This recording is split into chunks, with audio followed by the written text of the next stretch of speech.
swing it away and socks this to deep left field. That is gone! Bryson Harper. Wortham pulls for the ball. It's a chest line snap. Hewitt's down the middle of the field. He's going to throw the goal run. Has the intercepted. Intercepted, taking it down the far sideline. He steps out of bounds right at the line of scrimmage. And that's how you cap the game up. Jabril White called game on his third interception of the evening. Sierra Smith quickly worked around, feeding the hot hand. Jasmine got it! 3 threes for number 23. He finds Edwards. Edwards needs to get the shot up. Pulls up a deep three. Able to knock it down.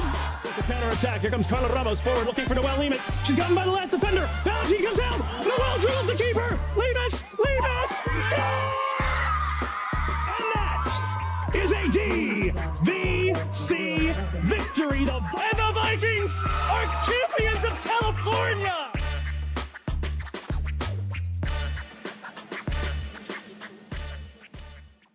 Welcome to the Pregame Show. My name is Max Agrest, and I'm here with Diablo Valley College head coach Jimmy Collins.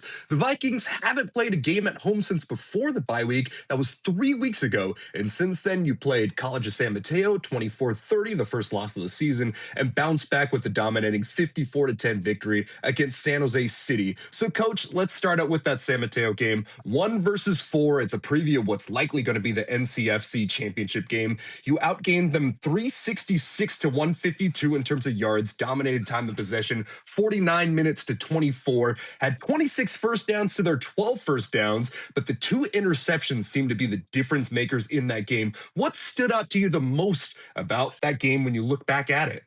How hard we fought to the end. I mean, without a doubt, statistically, we felt great about how we played in a lot of aspects. And, walking into halftime down 7, it was somewhat demoralizing, to be honest, because we felt as though we had really controlled that game. Our defense had played really, really well.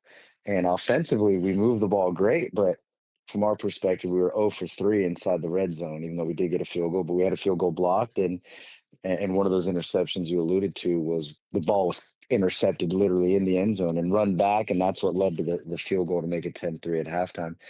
And yeah, another interception that was uncharacteristic from us, where just balls underthrown. It's one of those things we play the game, right? The ball's thrown the way we've thrown, the other 300 passes this year. It's a touchdown. And in this instance, it wasn't. And that's the game. But what you love to see is how the team handles this adversity.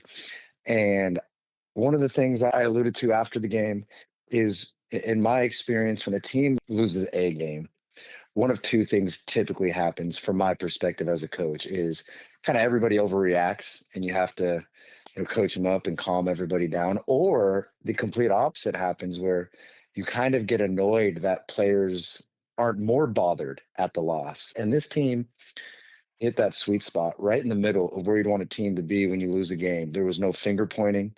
There was no blaming anyone other than, hey, we didn't make the plays we needed to make to have the outcome go our way. And one of the things that we talk about in our program a lot, kind of taken from a Bill Walsh line of kind of letting the scoreboard take care of itself by how you do all the little things during the week and during the course of the game. And just the reality is some of the plays that we needed to make for the scoreboard to go our way, we didn't make. And we acknowledge that. And it's not like we can't make them.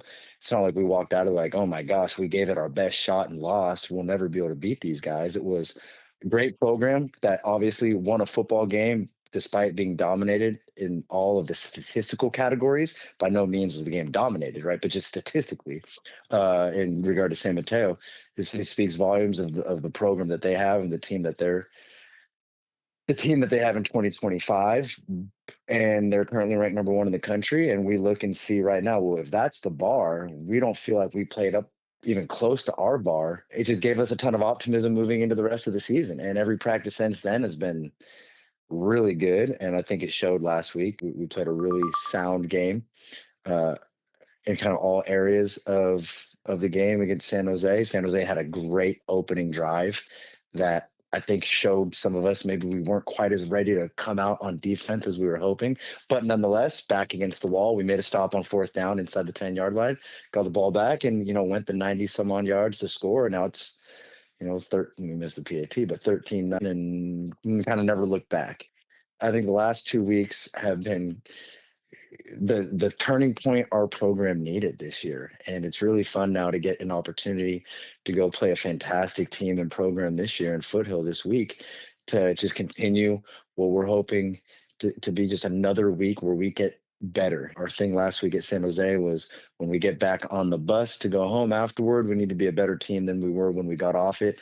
And this program walked out of a meeting on Tuesday in total agreement that the Diablo Valley College football program is currently in the best place it's ever been.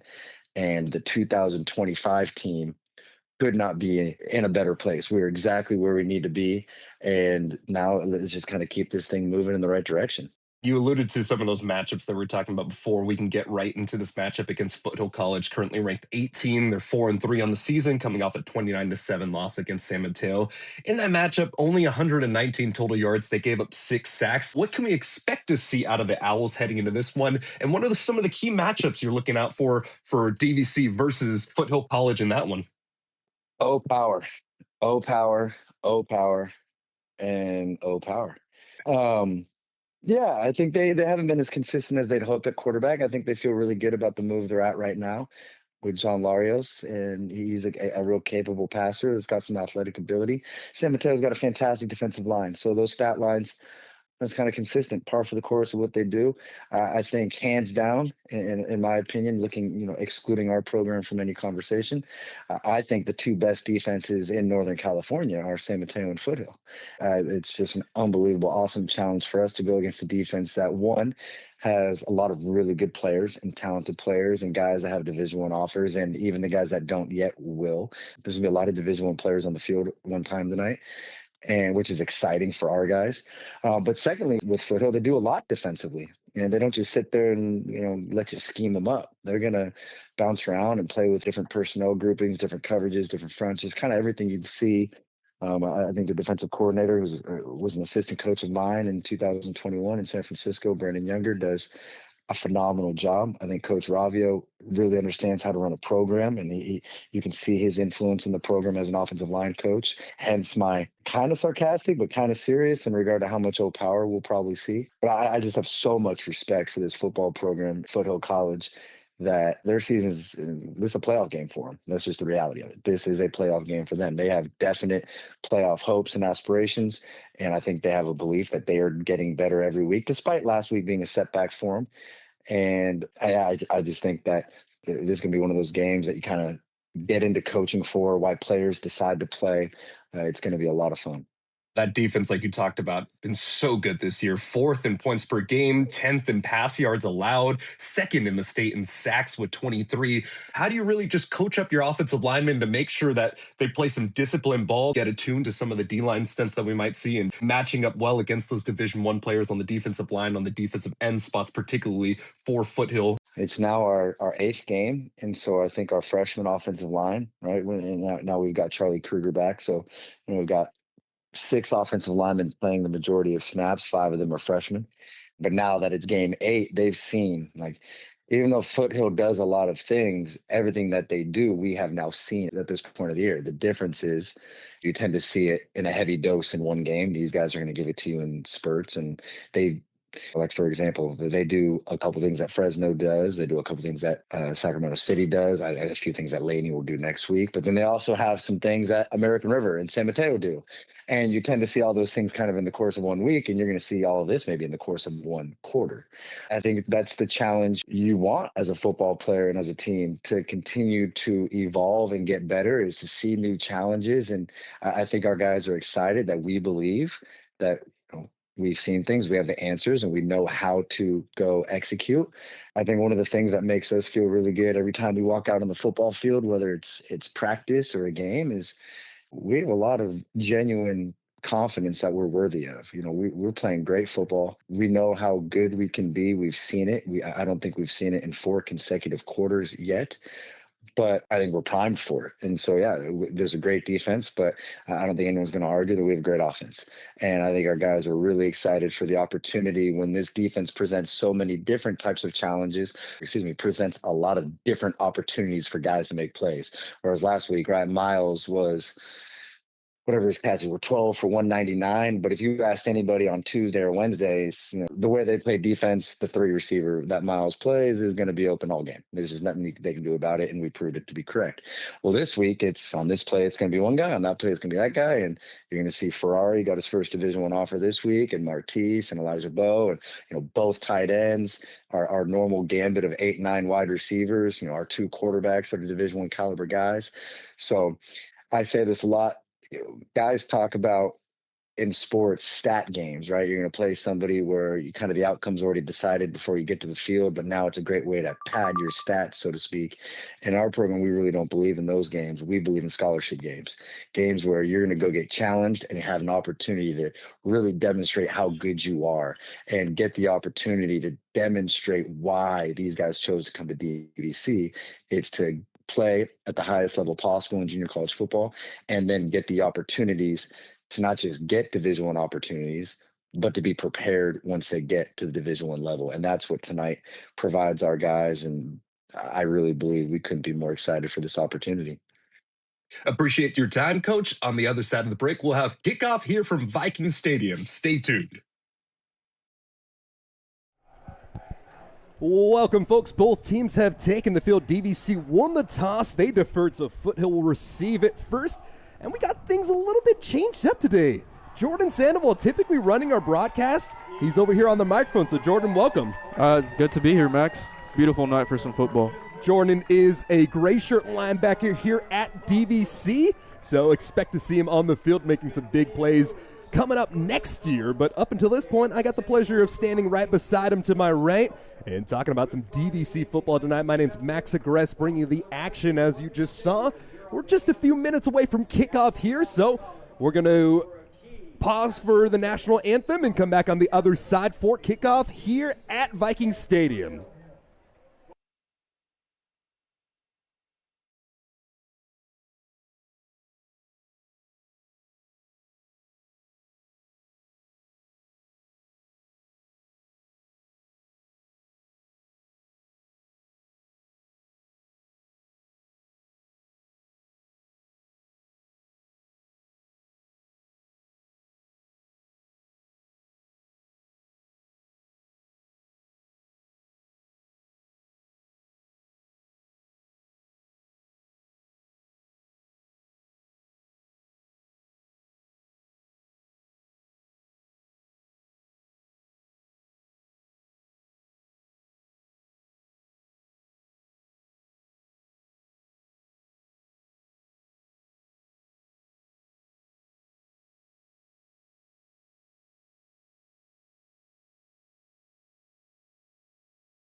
National anthem is in the books, and we will get started here from Diablo Valley College here in Pleasant Hill, California. As we talked about right before the national anthem, DVC won the toss. They deferred, so Foothill will be getting the ball first.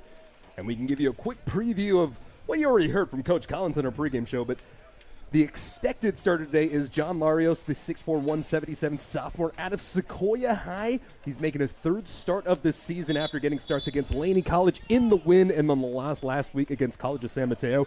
And the trio of backs for the Owls, Jordan Fuentes, Nate Williams, and the lead back is Anthony Alonzo, the sophomore out of Oakland Tech.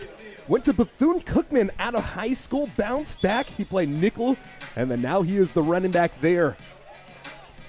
This is a big offensive line. You're going to love, or they love to go into 12 personnel and try to play some bully ball. So for DVC, I think it's all going to be about that front seven to start, right? Absolutely. We got to get pressures whenever they're trying to sling the ball. And then they're going to be a run-first team on Foothill, so it's important for DVC to shut down that run game, get their pass game going, get them limited on their plays. The irony of a flying mascot being a heavy running team. Kicking it right to left.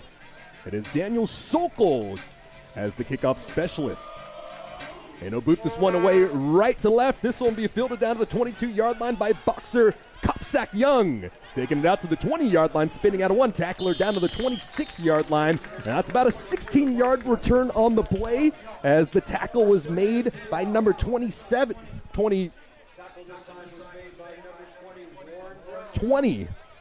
for the Vikings in Warren Brown, the defensive back. And so a few different defensive linemen end up sitting that last game as just some rest against a team in San Jose City College that having a little bit of rough season. So it's happy to see the Vikings back in full force. And exactly as we were expecting, 12 personnel to start from the near hash mark, working left to right. They'll give it over the right-hand side. And a tough run going forward for about 4 yards on the play as we got a little shake-up here. Trip Maxwell is the starting quarterback today, the 6'2", 220 sophomore out of Hartfield Academy and going to South Alabama as a freshman in high school. Didn't play there with a knee injury. Ended up transferring to Stetson University, the FCS school, where he had 5 games played and some starts under his belt before bouncing back here to Foothill College. So a truly talented arm and just trying to get something a little bit different going on. This one nearly a lateral and it's dropped, making it 3rd down and short. The intended receiver was Reggie Hall. But for Trent Maxwell, benched the last few games. I don't know if it was due to injury or due to what, but back in the lineup the last time we saw him, 12 for 20, 113 yards, and a pick 6 against Sacramento City College in a game where Foothill's offense really couldn't get themselves going. And a run-first team now behind the chains here on 3rd down and 6 with 14:22 remaining. Foothill in the quads look. Definitely trying to drive the ball right here. In that true passing formation, off his back foot, throws it up, and the official did not like the action going on there. Journey McCoy was in the coverage, and they'll call him for a little bit of a tug as the pass was intended for Brody Simison.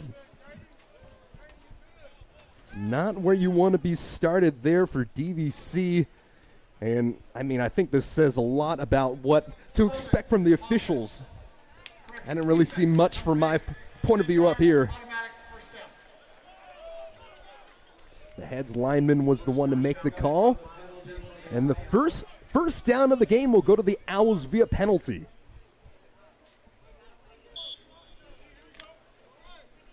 DVC trying to get some pressure with their foreman front as they show a too-high shell facing the pistol. Hand off left side. Space as he breaks free, runs over defender as Williams stays on his feet. Plenty of yardage for the first down, a 14-yard pickup on the play. Eventually taken down by Marley Alapati, and the physicality on display early on for the Owls. Absolutely. Foothill loves to pull. They use trap, O-power. Expect that a lot this game. Yeah, we heard it from Coach Collins during the pregame show, just O-power, O-power, O-power, and it's going to be physicality up front, filling those gaps and really trusting your assignments.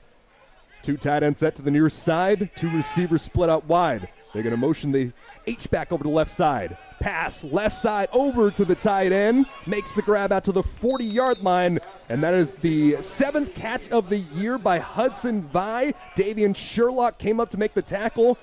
If you do expect any of the tight ends to get some action, it is Hudson Vi. He had 4 catches in the last game versus San Mateo. Played outside linebacker and running back in high school, playing more of the H-back role for the Owls here, and the offense finding a little bit of groove early against a very good DVC defense. Staying on the ground this time, enough yardage for the first down, carries it forward for a gain of 5. Williams was the one to get the first down here. And the Vikings, just as we saw last week against San Jose City College, just a little bit slow on the opening drive. Yeah. Against Foothill, you cannot come out slow because they will run the ball down the middle. They love to run in between the tackles. Running backs aren't necessarily bruisers, but they'll find that crease in between the tackles and take it the distance. And it's a pistol spread look here between the hash marks. Quick pass to the forehand side. Got the pick and the catch made by James Yost. Enough for the first down once more. Eventually pushed out of bounds. The second tackle on this drive by Davian Sherlock. And I think the insertion of Trip Maxwell in this situation may be part of the reason everybody was expecting John Larios to be the guy to go today, and they go back to Trip Maxwell. How much of Maxwell did you guys prep for in practice this week? To be completely honest, we did prepare for Larios to be in the game. We were dissecting him mostly on the past couple of games since he's played, but definitely surprised to see number 2 in the game. Maxwell will give it off the right side. It's Nate Williams continuing to stumble forward, and actually looks like it was Jordan Fuentes instead. And that is a carry of 5 yards. Obviously, Coach Collins dots his I's and crosses his T's, so I'm sure he understands what's going on with Trip Maxwell. And we talked about it a little bit in pregame about how talented of a player Trip Maxwell is. So it's going to be trusting your defensive assignment and trusting your base defense in this situation here. Pistol look once more, tight end off the left-hand side. It's a 2 tight end look. Stretch right side, play action fake, man all up in his face, throws the ball off his back foot. There was no receiver in the area. I did not see anybody there, and I think they're going to say Williams was in the general vicinity. No flag came out, but the intentional grounding is true. So nearly as good of a sack. Pressure coming off that right side end spot, and it's Langston Cook who will force the penalty. So not a sack officially, but this one's going to bring the ball all the way back and lose the down as well.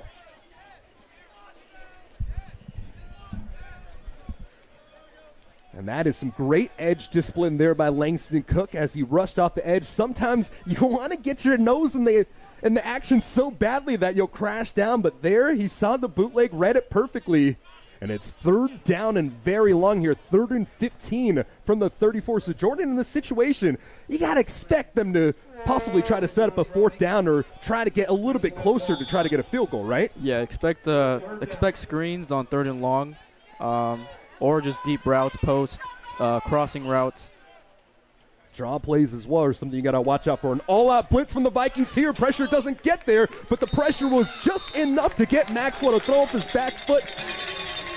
And now some decisions to be made here. James Yost was the intended receiver. So during pregame workouts, Connor Cook was kicking it from about the 30-yard line as he was warming up. So that would be about a 48-yard field goal. So in this situation, be about a 51-yarder. And I think the punt unit's going to come out.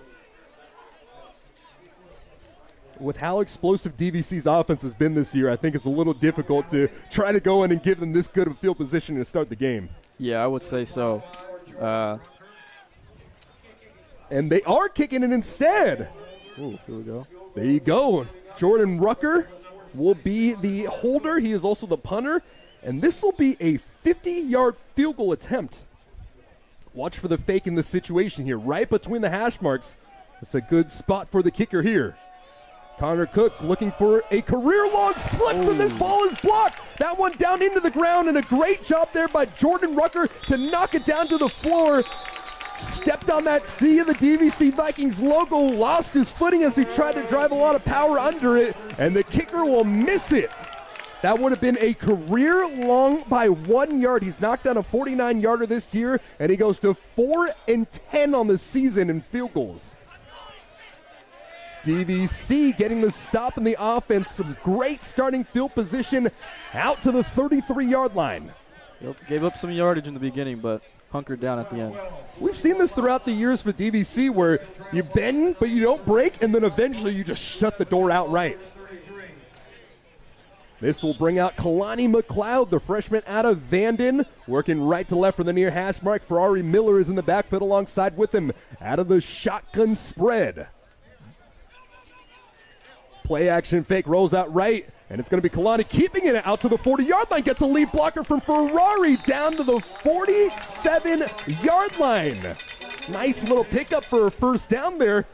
A little mix-up, but Kalani's athletic enough to make those plays as well. You gotta love Ferrari hustling to make that block for his QB. Oh, and he laid a hit too. It wasn't just a block. Recently picked up an offer from UTEP, so congrats to him. Oh, absolutely. He deserves the world, just the type of person he is and the type of athlete. His development this year going into the season and really just enhancing on his passing game ability has been the biggest difference. We saw Ferrari last year. He was a workhorse type of running back that you give, but he only had under 10 catches last year. And so far in the season, 22 catches and 4 touchdowns through the air as well. Yeah, absolutely. He's become a more versatile weapon for DVC's offense. A good little check down whenever it's needed. Ferrari will get you those yards. Yeah, just give Ferrari some space, and he can make you pay. Offset with the H back here from the near hash mark, and they'll stretch it right side to Ferrari once again. Space along the right side. Splits defenders up to the 20. 10-5 touchdown. 49-yard rush. Ferrari beat the 2 safeties over the top, collapsing on him, and he goes in for 6.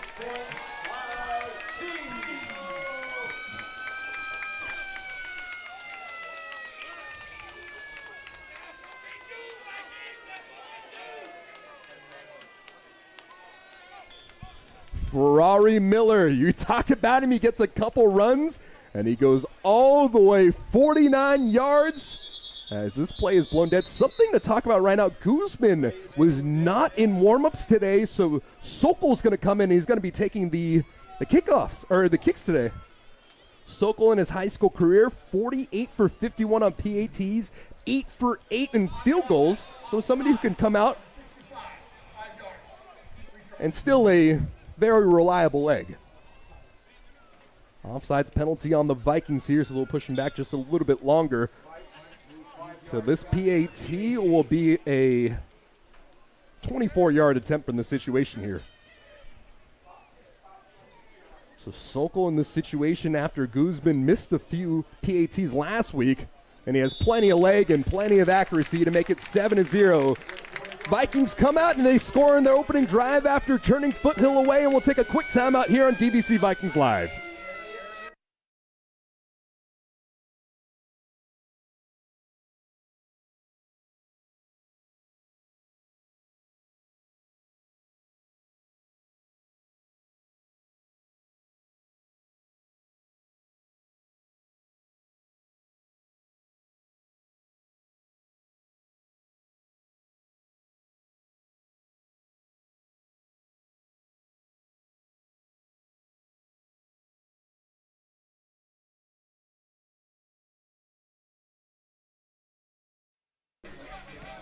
Kicking it right to left after the PAT was converted. DVC's offense rocking and rolling against a very good defense from Foothill. Foothill, a top 10 defense in pass yards allowed as well as points per game, and they've already conceded 7 up to this point after an explosive run by Ferrari Miller. Boxer Kopsak Young pushed out of bounds, and that play was made by Jeremy McCoy, the safety on special teams. And so the starting field position here on the second drive will be brought out to the 29.5-yard line for Foothill. Trip Maxwell showing off his arm talent. And as I was talking to Coach Collins off the books, they were talking about how Trip Maxwell is a very talented player. If you go just against air, he will be one of the most accurate quarterbacks, but it's getting pressure that is going to be a big factor here. Stretch to the left-hand side. Busting it to the outside is Anthony Alonso, and Alonso knocked down for a loss of 4 in the play. So Alonso is more of that home run hitting back that you'd expect to see. We've already seen all 3 running backs up to this point.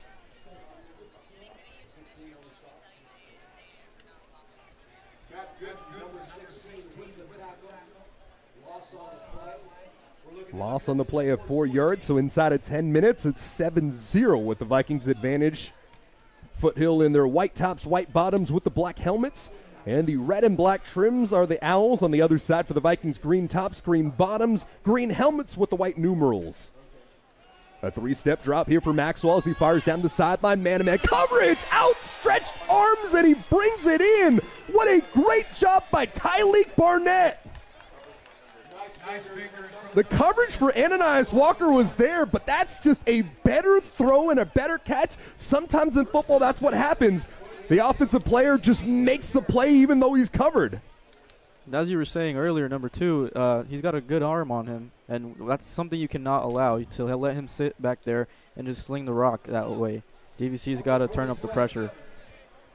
They got to turn up the pressure indeed.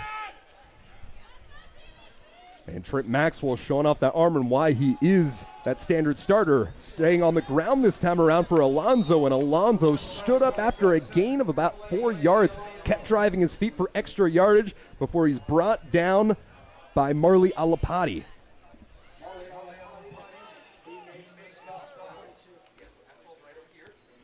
Alapati had himself a pick 6 last game. Somebody to look out for. Wesley Garton, Caden McIver. All key players. Absolutely, that defense is talented. The numbers might not necessarily be there. Only 8 sacks on the year coming in this one, but the pressure has been there even if they haven't been getting home. 2nd down and 7 now, 8:23 remaining. From the 4 hash mark, Maxwell having a good start to the game. Pistol look for him, a 3-step drop. Stepping up, firing down the sideline again into double coverage. This one nearly caught, and he's drifted out of bounds. Reggie Hall was the intended receiver as he was pushed out of bounds before the play, or drifted out of bounds, I should say. Aaron Woodard was ready to come and lay the hit if the situation was there, but Reggie Hall, I mean, those go routes down the sideline are working right now. The coverage is tight, but you can see why Maxwell was a Division I quarterback. Nate Williams will check into the backfield, the sophomore out of Live Oak, the all-league, all-state running back in high school. In his 3rd year in the red and black with Foothill. It's going to be 3rd down and 6. This ball spotted down at the 43-yard line. Maxwell looking to the forehand side, and Maxwell finds a man in the hole shot right there. Cover 2, and a great job there by Brody Simison, just parking himself in that sideline hole shot between the 2 defenders over the top and on the sideline, enough for a 1st down. Foothill has turned the script today. An offense that ranks in the bottom 11 of the 3C2A in terms of points per games and yardage. They are moving the ball against a terrific defense. DVC ranking top 5 in categories of pass allowed, total yardage per game, and other important categories. The carry up the middle there for Nate Williams. No space as Star Taimani able to come and make the play after, let's say, maybe a half-a-yard gain. Flagged late on the play as well.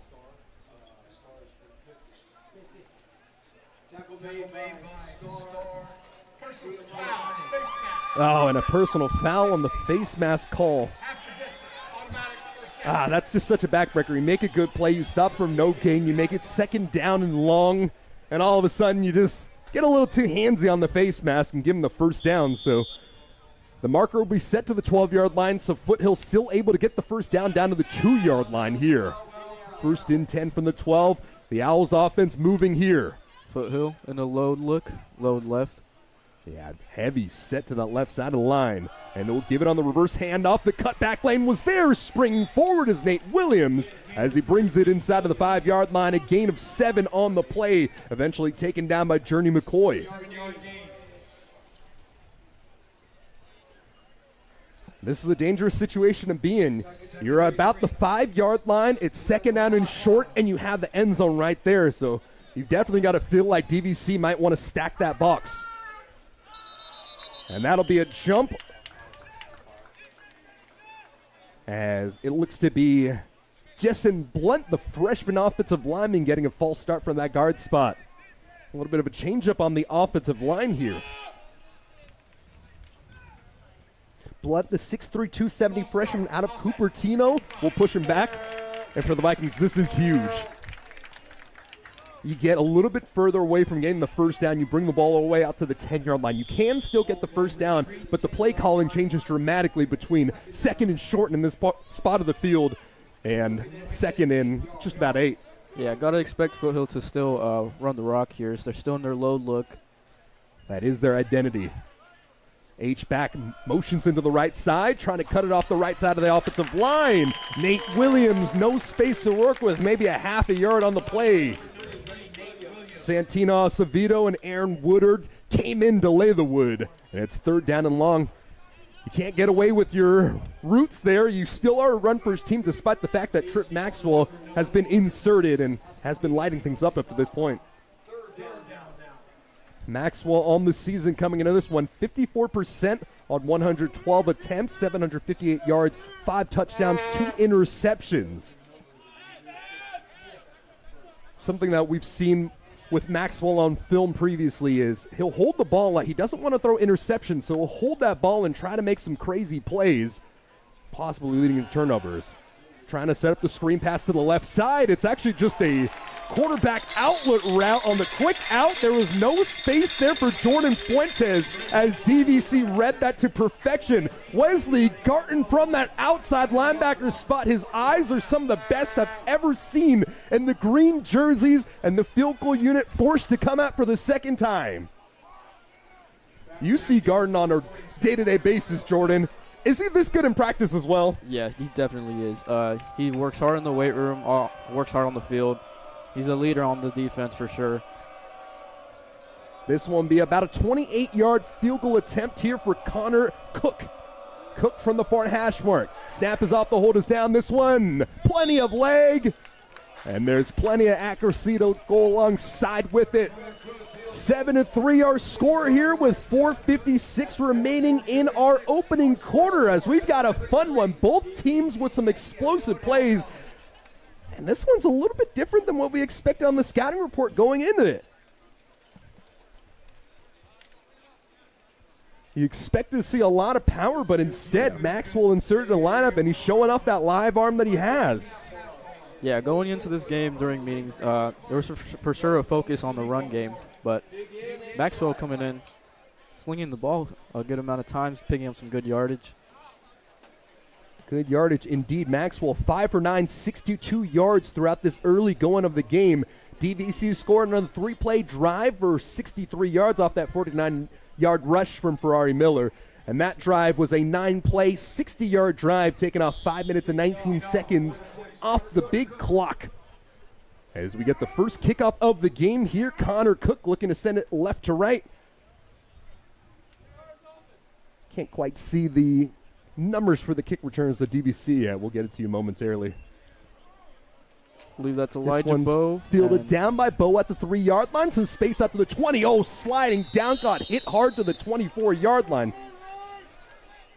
Alex Hull, the defensive back, was the man to make the tackle on the play. And it looks like Bowe hurt.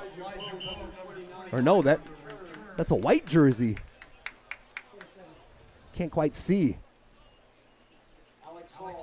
So it looks like there is a man hurt on the field, and it is a Vikings player. So as they're in pain, we're going to take a quick timeout here as well. Hopefully they can get up under their own power soon here on DVC Vikings Live.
So the injured player on the field for the Vikings was Nicholas Fox. He was one of the special teams player.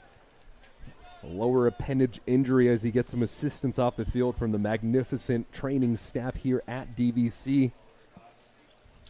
Fox has really made his mark on the last few games on the offensive side. 4 catches for 100 yards, had a touchdown as well.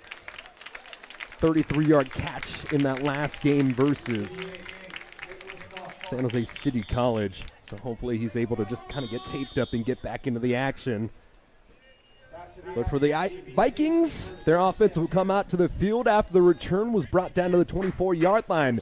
And from the far hash mark, Kalani McLeod coming out. The last drive was all Ferrari Miller as he picked up about 55 yards and the touchdown run as well. And they'll go on the ground of Ferrari once again. Ferrari space along the left side, stays on his feet, out to the 35-yard line, top of the number 50, racing down to the 40-yard line, a stutter step along the sideline, down to the 32-yard line, and Ferrari does it again. Another big rip and another huge play. That engine is roaring for Ferrari early. Ferrari just following behind number 89, Miles Moore. That split block opens up nicely for him. 52-yard rush on the play for Ferrari, and he's already over 100 yards rushing, and we're just about 10 minutes over play here. H-Pack on the left side. Ferguson will get the carry, and the running game stays the same. Martise Ferguson comes out and rips off a 9-yard rush on the play on the right-hand side. Eventually taken down by Anelka Okello. That's his 14th tackle of the year. The former first-team all-conference player out of Alameda High.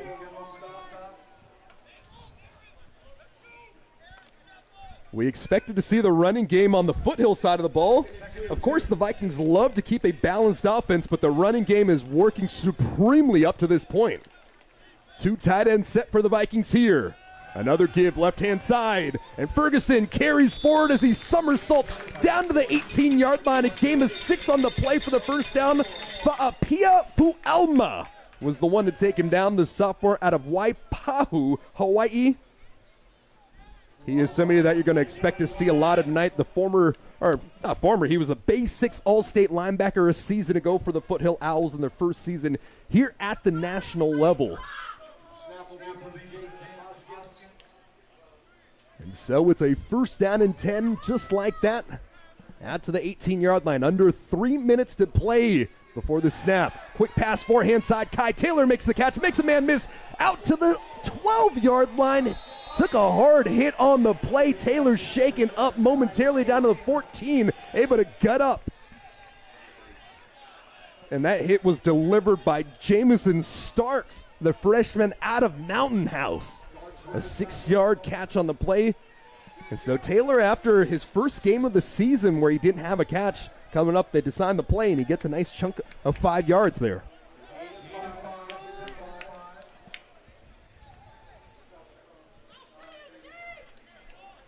Couple great starts on the run there by Martise Ferguson and Ferrari Miller. Upwards of 100 yards already back in there. Vikings loving this 12 personnel set.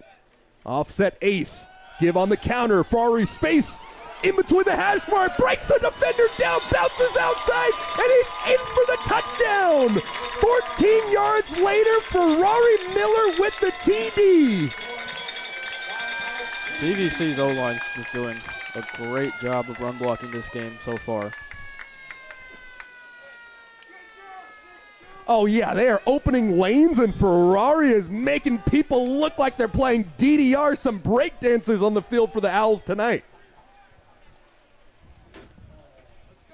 Sokol knocks out in the second, and it's 14-3 just like that. DVC coming out, and they're doing what you expect to do. Foothill, the 35th ranked team in the 3C2A, giving up 142 yards rushing per game. And the Vikings say, hey, if we can pass, we'll pass. But if you're going to allow us to run the ball, we're going to run the ball. Yeah. Any day you give Ferrari Miller a couple carries, you're going to have a good time on offense. So part of the reason why he was able to come in there and get that offer from UTEP, Ferrari Miller, a first-team All-Bay 6 selection as the number 2 running back in the state last year. Former 2-star recruit, proving his worth to play at the Division I level, and as a guy who had a great high school career, you got to feel slightly disrespected that the D1 schools didn't come in and check out what he had over at McClymonds. And moving a little bit further inside, about 20 miles due east, Fari's showing his prowess and he's showing his worth. Part of the reason why UTEP came knocking. This one a high kick that'll be fielded down to the 12-yard line. And it's boxer Kopsak Young once again. Stays on his feet. Talking about a breakdancer. He threw that hand plan and he carries it forward. Got about 13 yards after contact there. Eventually it was Warren Brown on his second special teams tackle of the day. A 20-yard return by Kopsak Young.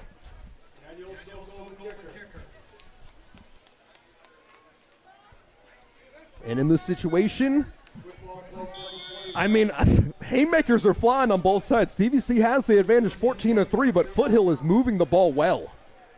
Got to expect number 2 to keep slinging the ball here. Fuentes in the backfield. Trip Maxwell, the quarterback.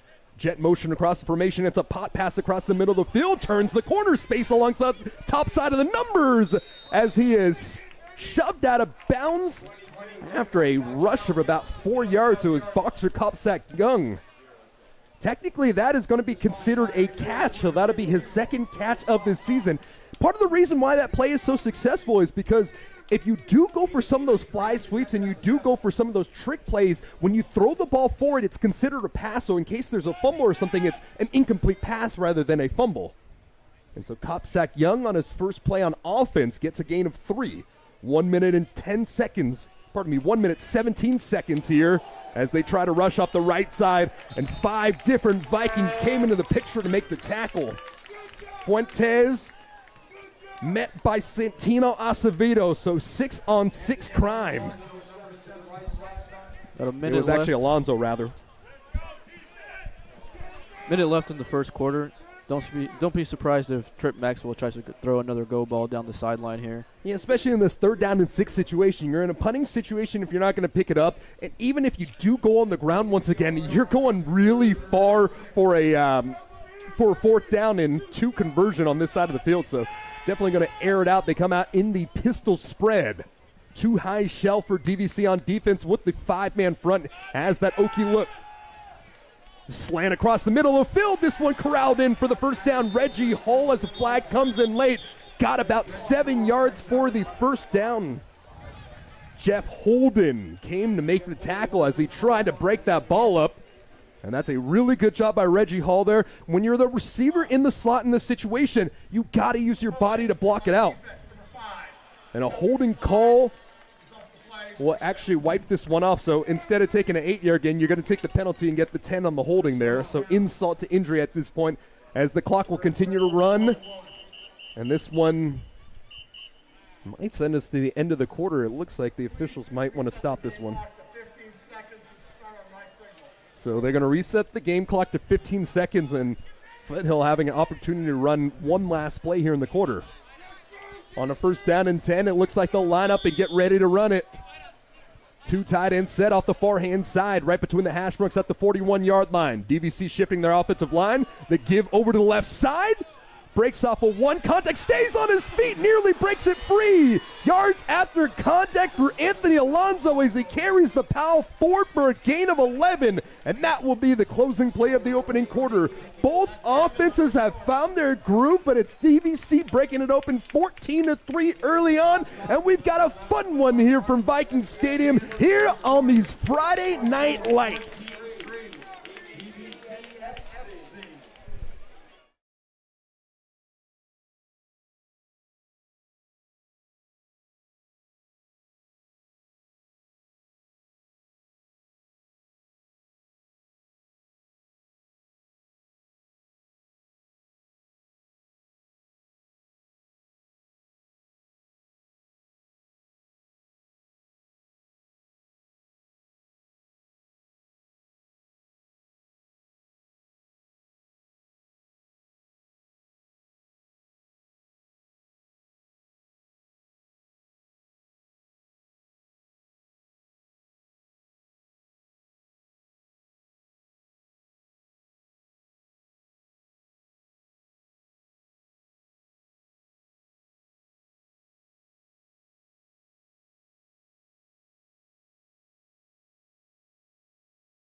After the timeout here, Trip Maxwell trying to fire down that turkey hole once again, and this one incomplete, trying to target Owen Harrington. And these tight ends, yes, they are in there to block the majority of the time, but he's given them some good post routes and some deeper breaking routes. Matt Ravio, the head coach, offensive coordinator is Kenny Coleman, and Coleman has drawn up a great plan tonight for the Owls. This is the defense of DVC, 7th in points per game, 4th in total yards per game, 1st in pass allowed. So this is a Vikings unit that leads the state in not allowing air yardage. Power off the left-hand side, just following those blockers, staying on his feet, churning forward is Nate Williams. Out to the 39-yard line, and it'll be 3rd down and 1. Foothill running backs have a lot of trust in their O-line. You're not going to see them cut back too much. They're going to follow those big pulling guards. Yeah, that one might have actually been a sweep. I think I saw an offensive tackle running alongside with it as well. It's 3rd down, 3rd and 1, 4:22 remaining here. Power eye under center for the first time today is Maxwell. Turns around, gives it over the back, and it bounced to the outside for Nate Williams as he gets enough yardage for the first down. Needed 1, got 6, and he was brought down by Santino Acevedo, number 6 in green. Acevedo, the first team All-Basic selection from a year ago, one of the leading tacklers on the Vikings on the team. He is the leading tackler, rather, with 45 tackles going to this one. He is 17th in the state in tackles per game. Spreading it out this time around on first down. Maxwell from the near hash, working right to left. A 3-step drop, fires to the flat. Nobody's there to pick him up, and he falls down to the 29-yard line. The catch was made by James Yost, as it looked like the Vikings defenders were just a little confused on the assignment there, but fortunately for the Vikings, he drops down only a gain of 3 on the play. Yeah, that flat defender just wasn't there. Miscommunication of sorts. Miscommunication there. Busted play. Usually Wesley Garton's there or a corner defending the flats. The Vikings are not set on defense, and that allows a big run, enough for a first down there.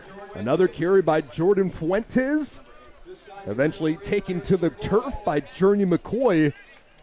And these are some of the issues that you're starting to see. Vikings trying to shift a little miscommunication on back-to-back plays. The Vikings with miscommunication. And for the Owls, they only have 3 points on the board as it's 14-3, and they are pushing it down the field.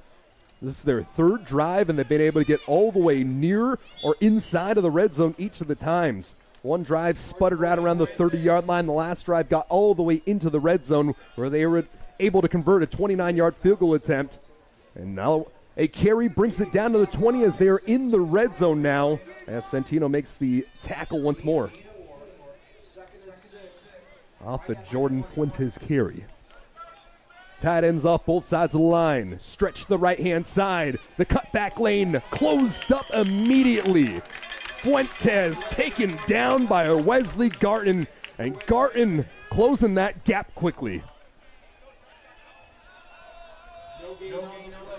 You can see why we were talking about them running power. The stretch plays haven't necessarily worked tonight. You've been trying to make some athletes work out in space, but the Vikings athletes seeming to be better at the hole, so you got to bring some of those extra offensive linemen to lead the way, form that wedge. Yeah, those secondary and that linebacker core for DVC is very athletic. You're not going to catch them slipping too much on stretch. It is 3rd down and 6, 11:30 remaining. Shifting the tight end on the right-hand side. Williams is in the backfield. Fakes it, and the screen pass across the middle of the field. This one caught by the tight end, and he's taken down by his kneecaps. Owen Harrington picks up the first down. A gain of 8 on the play. Aaron Woodard able to trip him up. They try to target Harrington on that near sideline, and they set up the screen pass for him. Only his 5th catch of the year. He is above 50 yards now. It is 1st down and 10 from the 12-yard line, so still able to pick up the first down to the 3-yard line, similar to what we saw in their last drive. Load left, slot right. And the turnaround, the carry. Nate Williams had a Vikings defender, drifted off his right leg, and it was Santino Acevedo getting pulled down to the 10-yard line. be 2nd down and 8 after the carry of 2. And this is just what you expect to see. You see all 3 running backs coming in, rotating frequently, and they are trying to bust up in a big run. All the credit in the world to Trip Maxwell, not playing in the last 2 games, coming in, and he's lighting this Vikings defense up early. Can they bend but not break is the question. They've done so up to this point. And a timeout taken by Foothill, and we'll take the timeout as well here on DVC Vikings Live.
Three is the running back in Nate Williams here on 2nd down and 8 from the 13-yard line.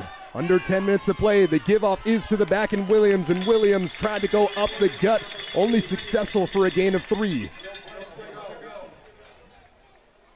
Star Taimani able to get the tackle. Last time we saw him make that tackle right at the line of scrimmage, got called for the face mask, so that is his first tackle of the game. And it is 3rd down and 5 here from the 8-yard line. See if DVC forces another field goal here. Bend but don't break. That is something we expected to see early on in the season before the Vikings started to really just turn everybody away.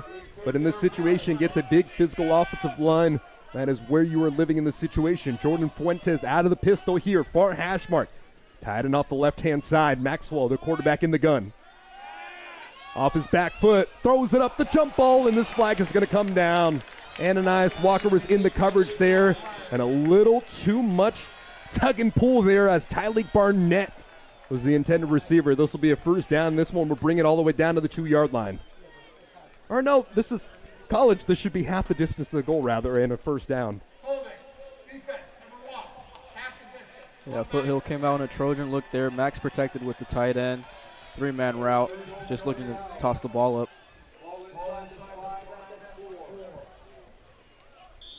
So in the NFL, a spot foul in the end zone will bring it down to the 2-yard line. But at the college rankings, it's always a 15-yard penalty. Back in and this one happened half the distance to goal. Yeah, heavy set, goal line formation. The handoff over to the back.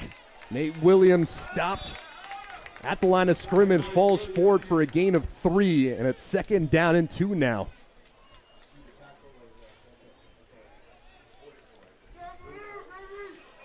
Credit for the tackle goes to Caleb Pilecki. And Pilecki, one of those players that made a nice goal line stop against College of San Mateo a few weeks back.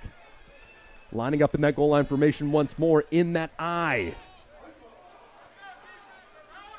Turn around, the give over to the right side. No space there for Fuentes, as Fuentes is dropped for a loss of about half a yard on the play. Santino Acevedo filling that gap. So you see 12 personnel typically. The difference now is you bring in an extra offensive lineman to play fullback. And the Vikings' physicality in their front, they're bending, but they're not trying to break once more. They've done it last time. We saw Foothill in this situation. And now they'll spread things out. Fuentes behind him in the pistol. Behind him as Maxwell, I should say. Far hash mark. Jet motion for the receiver across the formation. 3 receivers down that near-hand side. Max protect again. Pass goes into the flats, and this one dropped in and out of the hands of Reggie Hall. Even if he made the catch, it looked like Aaron Wood was there to lay the hit. And now in this situation, you're trailing by 11 points. Your offense hitting a little bit of a stutter here at the 4-yard line. It looks like the offense going to stay out onto the field. They're going to make the Vikings drive the distance if they can get the stop here, but I think that says a lot about Foothill right now. They're feeling like they have some momentum, and they need to push this one in. 7:58 remaining in the second quarter. 14-3 the score here. It's 4th and goal from the 4-yard line. Extra offensive lineman off the left side. Maxwell throwing, go route sideline. Brought in, and they're going to call this one good. I did not see the feet of Reggie Hall come down onto the turf. A flag? No, that is the ball on the field.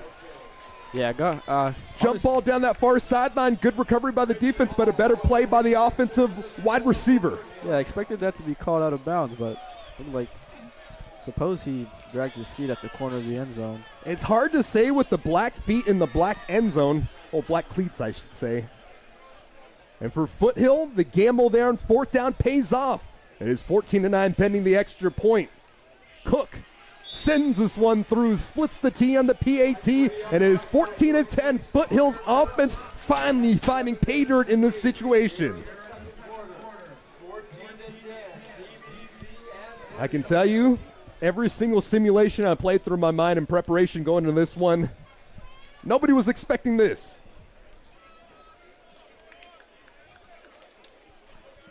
Yeah, one with the quarterback change, two with Foothill having a much more effective half passing the ball.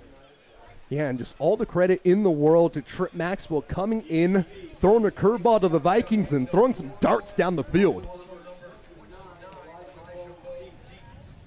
Elijah Bowe, the deep returner.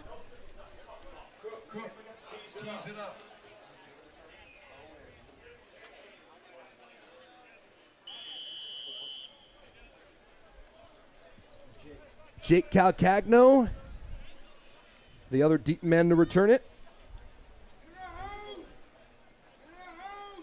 And Elijah Bowe, the one to the near side, kicking it right to left. This one an end-over-end kick drifting into the back of the end zone. And this one would be a touchback as the Vikings will take the ball out to the 25-yard line.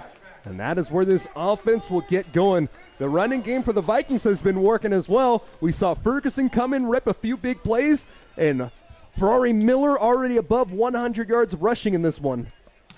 119 yards to be exact on 4 carries. Man.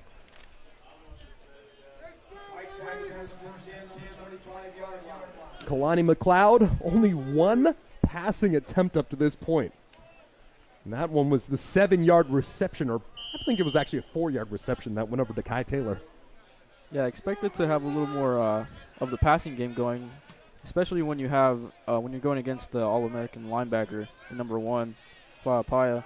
Yeah, but if the running game is working as Ferrari Miller tries to bounce to the outside, this time his first negative play of the game. Dropped for a loss of 2 on the play. Yeah, exactly. It's if it ain't broke, don't fix it, right? Keep trying to go for it until they can stop you. In this situation, a good job by the defense, forcing a negative play, making it 2nd down and long, 2nd and 11. This will be passing territory now for the Vikings potentially. Miles Dixon motions across the formation, and the ball's batted up in the air and knocked to the ground. It was intended for Dixon, who was coming, or pardon me, it was actually Kai Taylor on that drag route across the formation. But one of those big boys up front, the Trees got their hands up there. And Foothill, after scoring the touchdown, looking to come out and force the first punt of the day for the Vikings here. 3rd down and 11 from the far hash. McLeod gets the ball on the belt high snap, throws it across the middle. This one's intercepted on the 35-yard line. Brought down to the 27. Robert Mendez undercut that ball in an uncharacteristic play for Kalani McLeod as he turns the ball over, and Foothill is working with some house money in this situation. Yeah, great field positioning here for them. Only the 4th interception of the year for Kalani McLeod. 24 touchdowns, the 4th interception through 2 interceptions in that game against College of San Mateo. And now Foothill coming in after driving the ball all the way down the field a couple of different times. They don't have much real estate in front of them. This one is spotted down to the 27-yard line. Living in this 12 personnel, tight ends off the right and left side of the line, working right to left. Trip Maxwell as the Vikings potentially show blitz here, and the clock goes all the way down to 0. Did Foothill get the time out of time? This one, they haven't used their flags. The officials have done this a few times today. We don't know if it's going to be a delay a game or it's going to be that. Yeah, so it is a delay a game. I don't know. Did they just lose their laundry today? Did the laundromat, did the washing machine take their flags earlier? Foothill coming back out in that low left look. 2 tight ends left side. Trying to cut it back. Stumbles, somehow finds his way forward as Fuentes. A carry of 8 on first down and long. And Santino Acevedo taken to the ground. But still, this is the balance of the running backs. All 3 of them very similar, and all 3 of them run with an extremely low center of gravity, allowing them to stay on their feet. You have to be clean with your tackles, as it is 2nd down and 8. Load left, like you said, from the near hash mark. That's the short side of the field. Maxwell turns around, gives the ball over to the back once again. And he's hit hard right inside of the hole, able to carry it forward for a gain of 2 on the play. Before is Santino Acevedo once again just mugging the man. Nate Williams will come in here on 3rd down. Tajir Golden also coming in for the tight end. So this will be more of a spread look here on 3rd down and 6. If the Vikings can turn Foothill away in this situation, force a field goal, you got to feel like this is a win after that interception from McLeod. Single tight end off the left side, it's Owen Harrington. The rest spread out in the pistol. 11 personnel. Maxwell looks towards the far side. Maxwell taken down on an all-out blitz. It's Ananias Walker leading the charge from his corner blitz. And it's 4th down and long, 4th and 13 down to the 31-yard line. This was absolutely a situation where the DVC could not, bending not breaking was out of the window here. You needed to stop. You needed to make a big play here. This is exactly what they needed. Jordan Rucker will come out to punt the ball instead of electing for a 49-yard field goal. And yeah, that is all the momentum in the world being taken back away. Foothill in that situation, getting that interception, set up in a prime position, and now having to try to get a close punt here as Calcagno is the deep man for the Vikings. Rucker sends this one high, and the ball will go all the way into the end zone. No space there. He got it very high, but just put a little too much leg under it, as that is a touchback. So that will be about a net of, let me do some quick math off the top of my head. I believe a net of 11-yard net punt. There you go. Math was never my strong suit, folks. I had the athlete classes back in college. So the Vikings defense gets the stop. This one a touchback brought down to the 20-yard line. And McLeod, you got to have a short memory. You got to come out here and start slinging it again if you give him the opportunity. Ari Miller patient in the backfield. The cutback runs into the back of his offensive guard, and Charlie Kruger, as he's just able to get some positive yardage, a gain of 2 on the play. Pia Fa'alma making the tackle right inside of the hole. And so on one side, it's Santino Acevedo, and the other side, it's Fu'alma. The middle linebackers are making their mark today. 2nd down and 8, 4:18 remaining here. Vikings still with 3 timeouts, 2 timeouts for the Owls. Miller shifting to the left side. McLeod will hand it off to Miller. Miller with some space, cuts it back to the top of the numbers 30. A stutter step and a drop down to the 36-yard line. A pickup of 15 on the rush. Jamison Starks Able to come in at the end of the play and spill Ferrari down. 3:50 counting down here. Vikings offense using some time.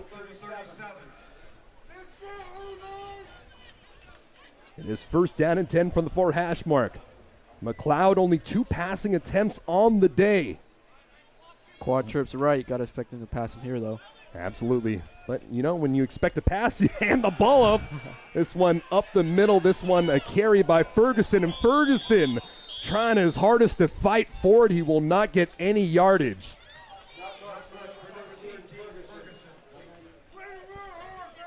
It was Aiden Donneville, the freshman out of Heritage.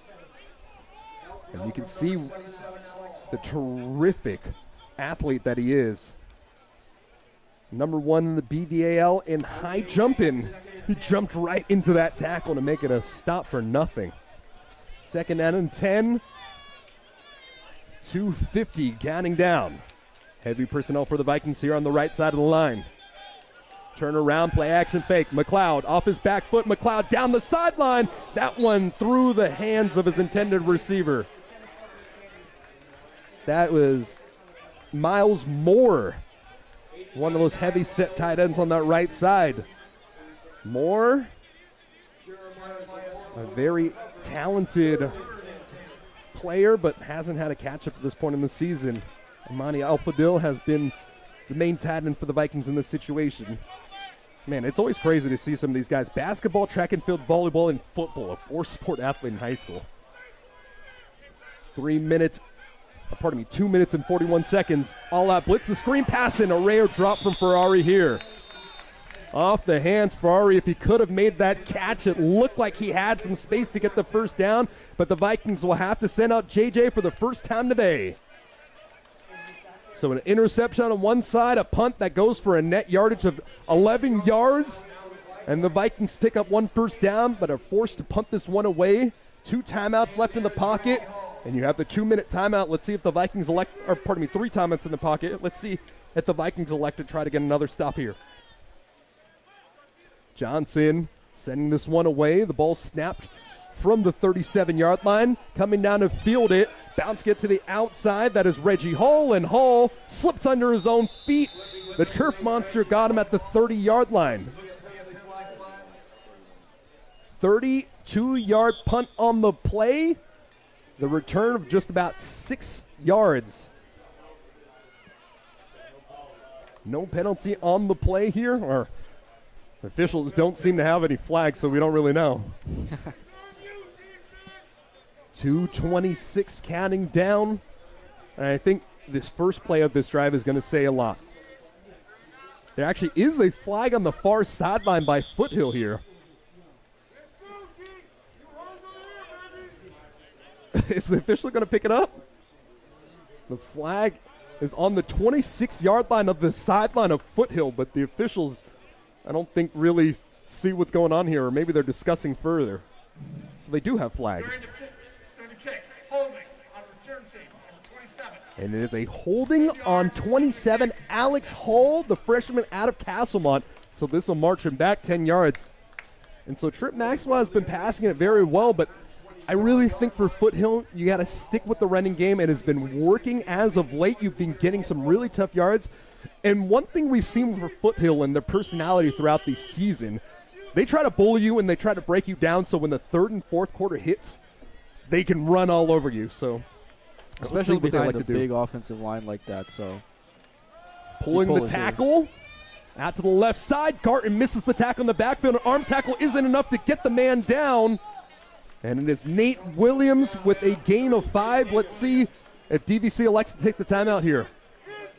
It looks like Collins is going to let this one run. This one should bring us down to our 2-minute timeout. Marley Alapani makes the tackle after a gain of 5 after Garton missed the tackle in the backfield. And the score 14-10 here. Going into the 2-minute timeout. A very fun game here on this Friday night. And we'll be back on the other side of the break here on DVC Vikings Live.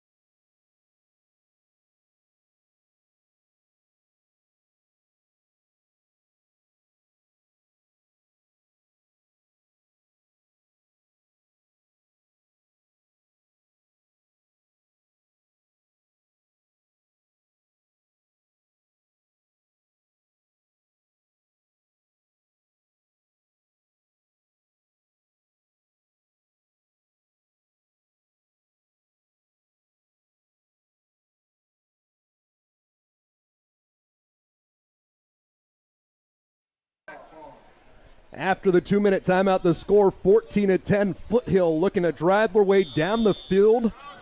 The arm of Maxwell and his Sybaris of running backs today.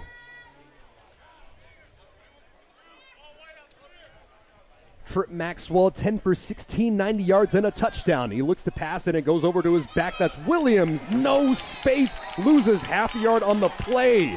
Ananias Walker read that one perfectly, dropping it for half a yard loss on the play. And it's 3rd down and 6 now. Only the 4th catch of the year by Nate Williams. And so you would think that the Vikings might want to try to stop the clock to get some room on offense, but after winning the toss and deferring, looks like Collins wants to give a pep talk to his team in the halftime break before. Pistol look here, clock running down inside of 10 seconds. Ball snapped to the right hip, and another swing pass over to the far hand side, the near hand side, as the pass goes to Jordan Fuentes. Fuentes getting near the marker, but it looks like he'll be dropped after only a gain of 3. Acevedo stretching all the way out to that sideline, holding it down, 4th down and 2. Timeout, DVC will use the timeout now to stop the clock. And so it looks like maybe the need touchdown, because inside of 2 minutes the clock stops if you go out of bounds. But so I think he might have gone down in play. So really heads up play there by Jordan Fuentes. And now in this situation, you've got to expect a punt, right? You can't give DVC an opportunity. Yeah, that's way too good of a field positioning to give to DVC there. Especially with the momentum. And all their weapons they have on offense, really would not be a smart idea. I mean, as the scout team defense, as a gray shirt, you probably see all these guys on a regular basis. Yeah. How tough is it to cover some of these backs? Or, I mean, you probably even split on trying to cover some of these wideouts too, right? Yeah, I do. They're definitely some of the most athletic around. There's really no comparison. I remember this one practice, I tried to punch the ball out from Ferrari's hands. That thing is not going anywhere. 4 points of contact. Exactly. These guys are tough. Yeah, Ferrari had some fumbling issues early on the year, and I think they're going to try to get DVC offsides. You got to hold your water here. A lot of extra motion here. Yeah, all this motion, everybody expecting it, and this one's likely going to be a dead play, unless you see something. 1 second left. Vikings hold their water, and the punt team will come out. Timeout will be taken by Foothill here, 14-10. And yeah, I mean, is that something that you guys are just taught more? I feel like in the last few years, we've seen people try to punch that ball out more than, I mean, the last 20 years of football, just punching that peanut out. Is that just something that everybody is seeing that's working, so you're drilling it a lot now? Yeah, the coaches harp on trying to get turnovers. The turnover margin's big for us, so we work on punching the ball out, stripping. We have a whole period of practice that's turnover circuit that's based on trying to cause those turnovers. So, absolutely, yeah. Something that you absolutely got to do in this situation. DVC, 8 interceptions on the year. That's 28th in the 3C2A, alongside their 3 forced fumble recoveries, which is in the bottom of the 3C2A. So it's a little bit interesting to see kind of the way the Vikings have played this year. Only giving up 16.9 points per game, but they've just been holding people out. Unfortunately, turnovers haven't necessarily been that thing that they've forced too much up to this point.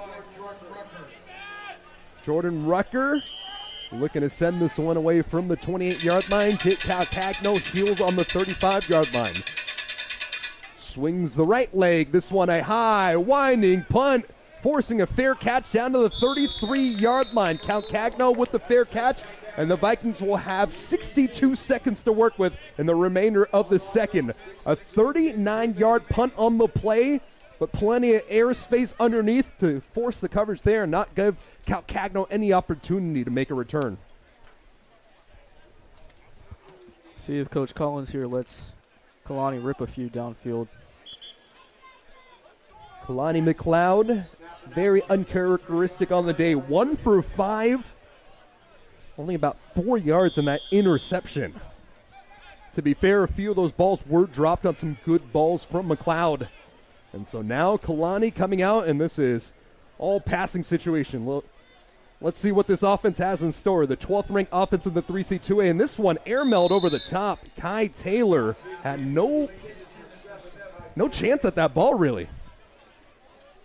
McLeod last week against San Jose, 20 for 25, 278 yards and 4 touchdowns. He only played up to halftime, though, where he got a breather the rest of the night. And sometimes when you're a young freshman quarterback, you've got to work through and wade through the water. And this is a very tough defense from Foothill. Standing tall in the pocket, finds the man out to the 50-yard line, sprinting out to the 35-yard line, and that is a first down for Darian Mirage.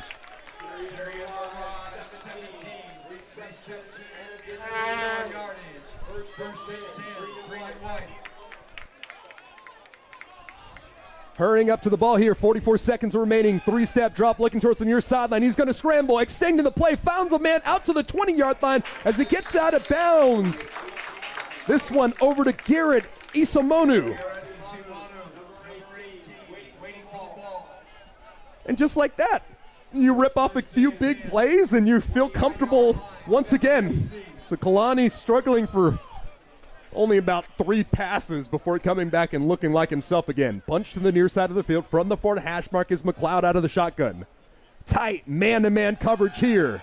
McLeod, space, far sideline, rolling forward, eyes downfield, and he throws at the last moment behind his intended receiver.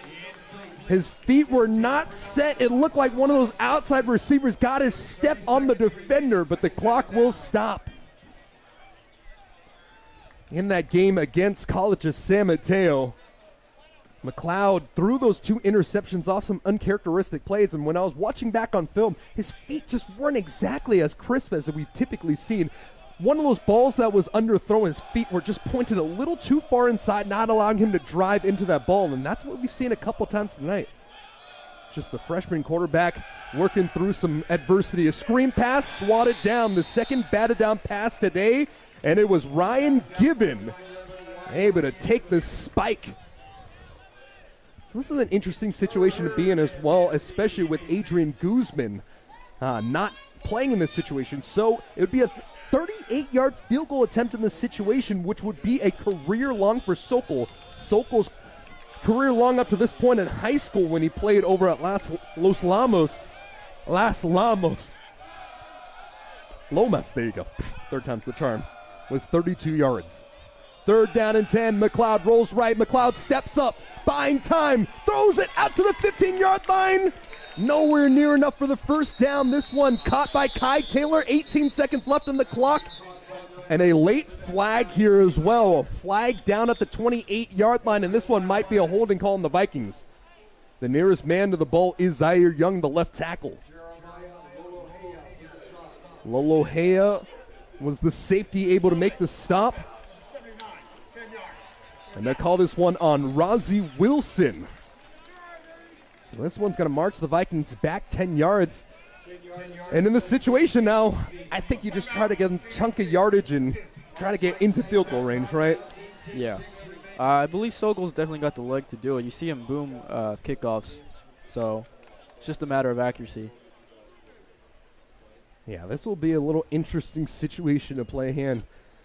I mean, in practice, how many repetitions does Sokol get in compared to Guzman in the PAT realm? Earlier on this week, he was getting a couple. We have a period dedicated to working on PAT and field goals, so we'll see here. So he does have some live reps with an offensive line, because I feel like sometimes when you see kickers kick, they can, boot down a 56-yard field goal on a tee, but then obviously when there are men in front of you, when there's that big offensive line blocking out that airspace underneath, it changes the game a little bit. Exactly, adds some pressure to you. Yeah, exactly. I didn't even think about that aspect. From this spot, it would be a 48-yard field goal attempt. So the Vikings looking to pick up at least 15 yards, you got to think. The screen passes have not worked today. One of them batted down. The second one dropped by Miller. Empty set here. Empty set, but Miller is the slot back to the forehand side. So 3 receivers to the near side. They'll keep Ferrari there. 16 seconds left on the play clock. McLeod, belt high snap, rolls right, eyes downfield. Pressure comes into his face, drops it off to his back foot. And just about 3 yards on the catch there. It looks like it was Garrett Isomonu once again. And so the clock counts down to 3 seconds. The Vikings will take the timeout here as the tackle was made by Pia Fualma. And now, hey, your time is now. Daniel Sokol, come in, your first field goal attempt at the collegiate level. And you got a long one in front of yourself. From this spot of the 29-yard line, it'd be about a 47-yard field goal attempt.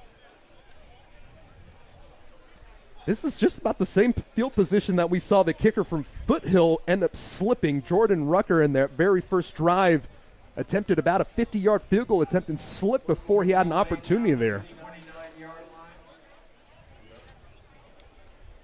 Getting some extra practice along the near sideline now. The DVC special teams unit there as we get a look in the camera. So 2 seconds left.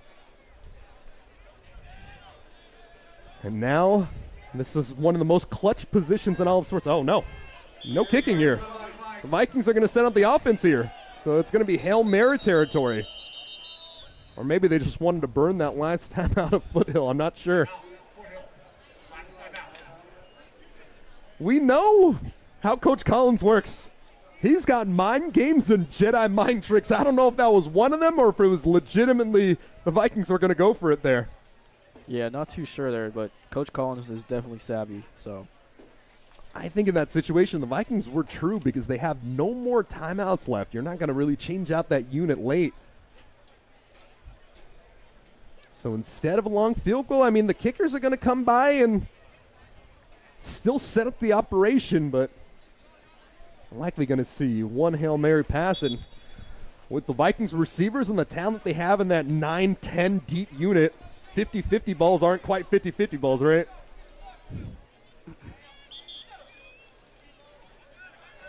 The defense will come out, and the offense will come out as well. So the Vikings will go Hail Mary situation here. Fari Miller checks out.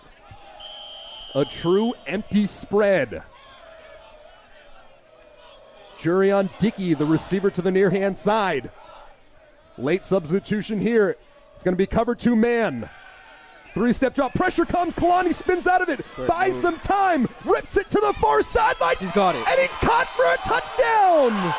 Kai Taylor after Kalani McLeod spins under pressure, goes to that sideline, finds the soft spot, and he's in for 6.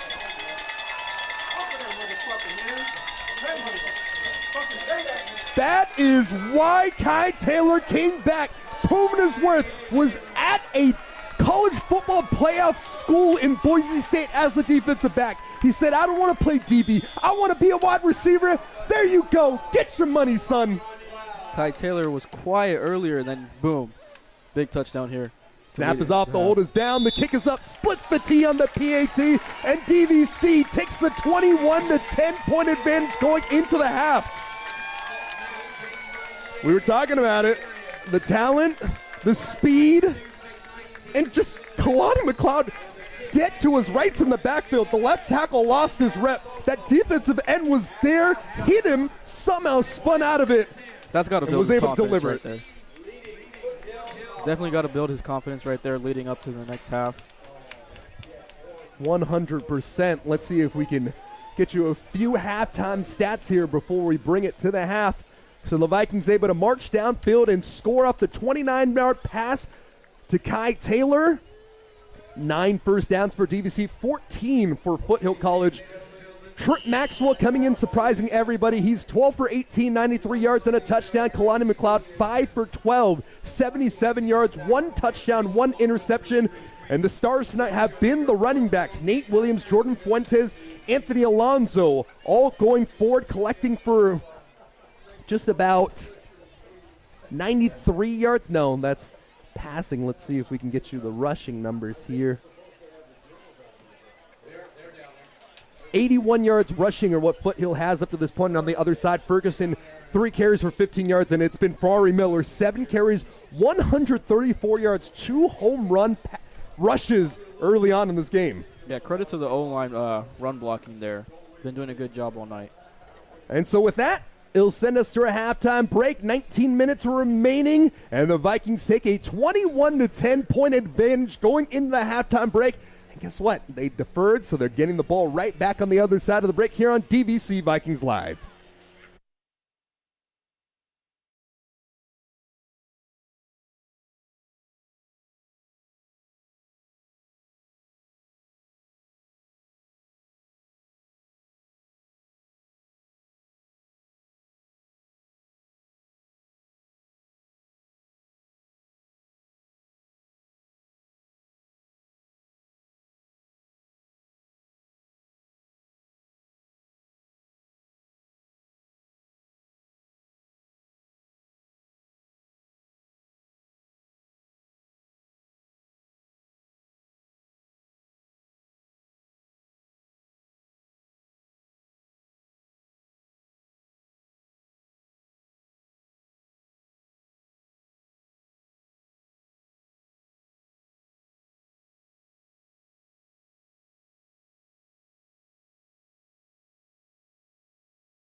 Right here at the halftime break, in the score 21-10, DVC with the advantage.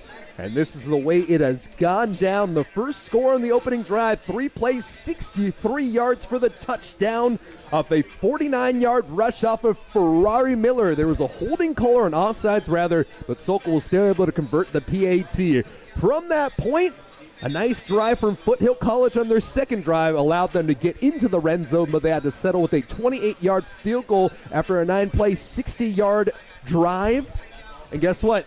Ferrari Miller came knocking once again. 18-yard rush off of a 5-play, 75-yard drive, making it 14-3. And this is the point where it became a really good game. It was 14-10 after Foothill drove all the way down the field. 18 plays, 73 yards, taking 9 minutes off the clock and converting on 4th down for the touchdown, making it 14-10. And you know what? A little bit of momentum. You come back after going for it on 4th down with the clock going all the way down, and as Kai Taylor earning some space alongside that far side pin, and he goes in for the 29-yard touchdown, and that brings us to our score of 21-10 as DVC has the advantage, and they deferred after winning the opening coin toss, and they would be getting the ball back here in the second half.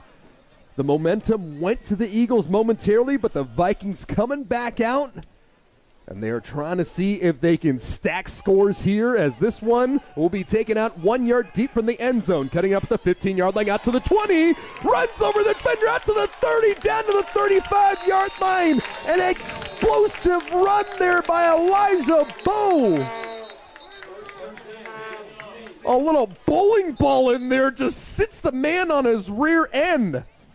Yeah, Elijah Bowe, so compact, so strong. He's hard to bring down with his low center of gravity. Bowe, one of those backs that we haven't seen too much. Ferrari Miller and Martese Ferguson have been the main 2 backs for the Vikings this year. Bowe, coming into the year, was dropped down second after the first few games. But a guy who had Division I offers out of high school, Army, Campbell, Houston Christian. Those are some big-time schools, decided to come see if he can get some FBS offers here. And the freshman out of Pittsburgh with a highlight play on the opening kickoff here of the second. Opening play of the third quarter. So of the third quarter, the opening play for the Vikings sets them up at the 35-yard line, working left to right from the near hash mark. H-back off the right side of the offensive line, and Kalani McLeod takes a low snap, gives it over to the back. Ferrari Miller shifting, sends it forward, and falls down after a 10-yard rush. Ferrari just following behind that split block there by number 89, Miles Moore. Finds a crease. Alex Hull, they definitely cross paths over at the OAL out of Castlemont. And there's an injured player on the field. It looks like a defensive lineman for Foothill. So a really early timeout here with 14:44 remaining. Vikings get the first down, but an injured Owl sends us to a timeout here on DVC Vikings Live.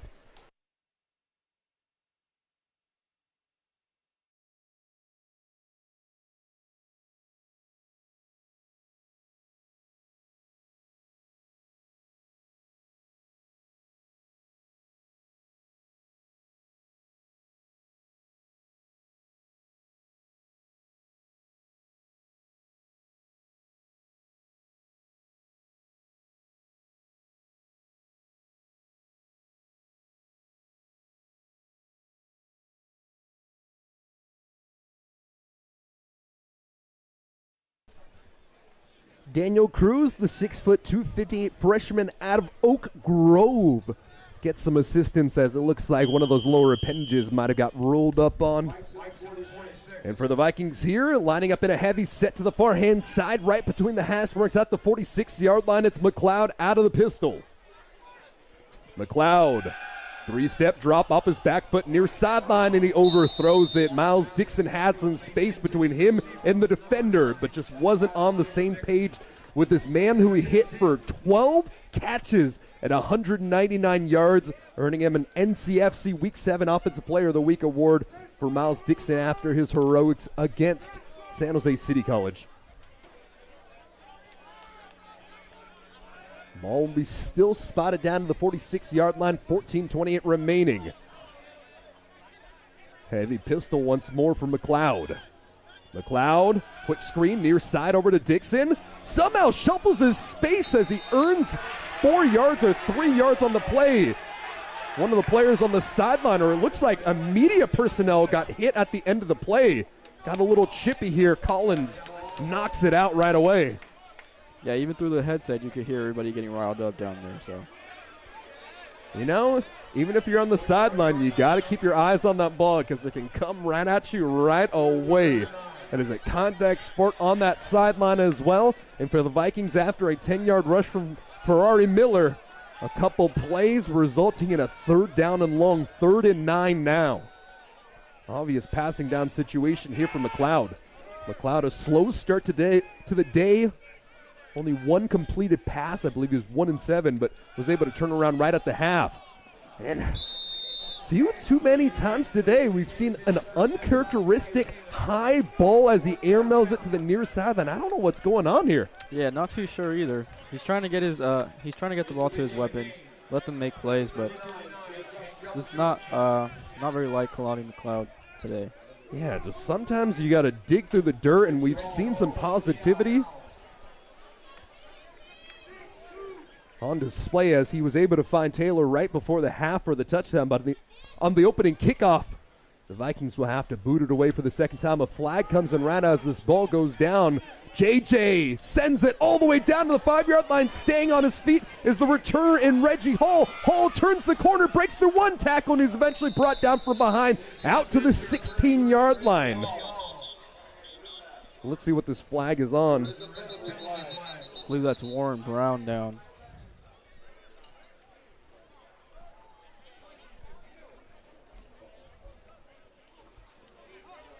So 46-yard punt and an 8-yard return as there is a injured player, as you said momentarily. So injuries just stacking up here. It's an illegal formation on DVC, and the 5-yard penalty will be assessed to the end of the punt. So add 5 more yards as we take another injury timeout here on DVC Vikings Live.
It was Warren Brown, the freshman out of Houston, one of those few transfers from straight Jesuit, who was shaken up on the play. We've seen him make quite a few nice plays on special teams up to this point. A little shaken up. And now the first time we will see Trip Maxwell here in the second half. He will continue to operate out of the pistol. Stretch over the left-hand side. The cutback lane closed immediately. A great job from the Vikings, forcing a loss of 2 on the play. Star Taimani, the man able to get there, stopping Nate Williams, who was the man on the rush. 2nd down and 12, and this is a good situation to be in if you're the Vikings. In this situation, when it's 1st down and 10, obviously you try to start with the run, make it 2nd down and manageable, but when you get a negative play on 1st down and 10, it really just forces the hand of Foothill to go through the air, And when you can make the team a little more foretelling of their play calling, makes it a little easier to come out and make the play. Undercutting the ball and nearly getting the interception was Ananias Walker as he knocks that ball to the turf instead. And exactly like we were talking about, or like I was talking about a moment ago, they were predictable in that situation. You knew it was pass coming up. Now it's 3rd down and 12. Once again, an obvious passing situation. Now you can pin your ears back. You can send your big boys out to get a nice rush. And we've seen it. Trip Maxwell, when he's given time to throw, he can make you pay. But when he's pressured, that's when he starts to make some mistakes. Yeah, and like you said, having a negative play on first down is definitely not ideal. It just lowers the percentage of getting that first down so much more. As you said, you become more predictable. And on 3rd down and 12, only about a 10% chance as Trip Maxwell diving forward, but he is dropped down for a loss, and that is the 2nd sack of the day for the Vikings. Ananias Walker got the 1st sack, and Jeremiah Foney gets his first full sack of the season there. He's got 1.5 on the year, and the Vikings, after having to send it away on a punt, Jordan Rucker out to boot things away right to left over to Calcagno, who's set down at the 40-yard line. Chest high snap, the full-out pressure barely gets that ball off. Calcagno fields it down to the 45-yard line, makes one defender miss. The second bounces to the outside, only a gain of 2 on the play on the return. Man, you got to have some cojones on you to see 3 men staring you down, trying to hit you as hard as possible, and still not fair catching that ball.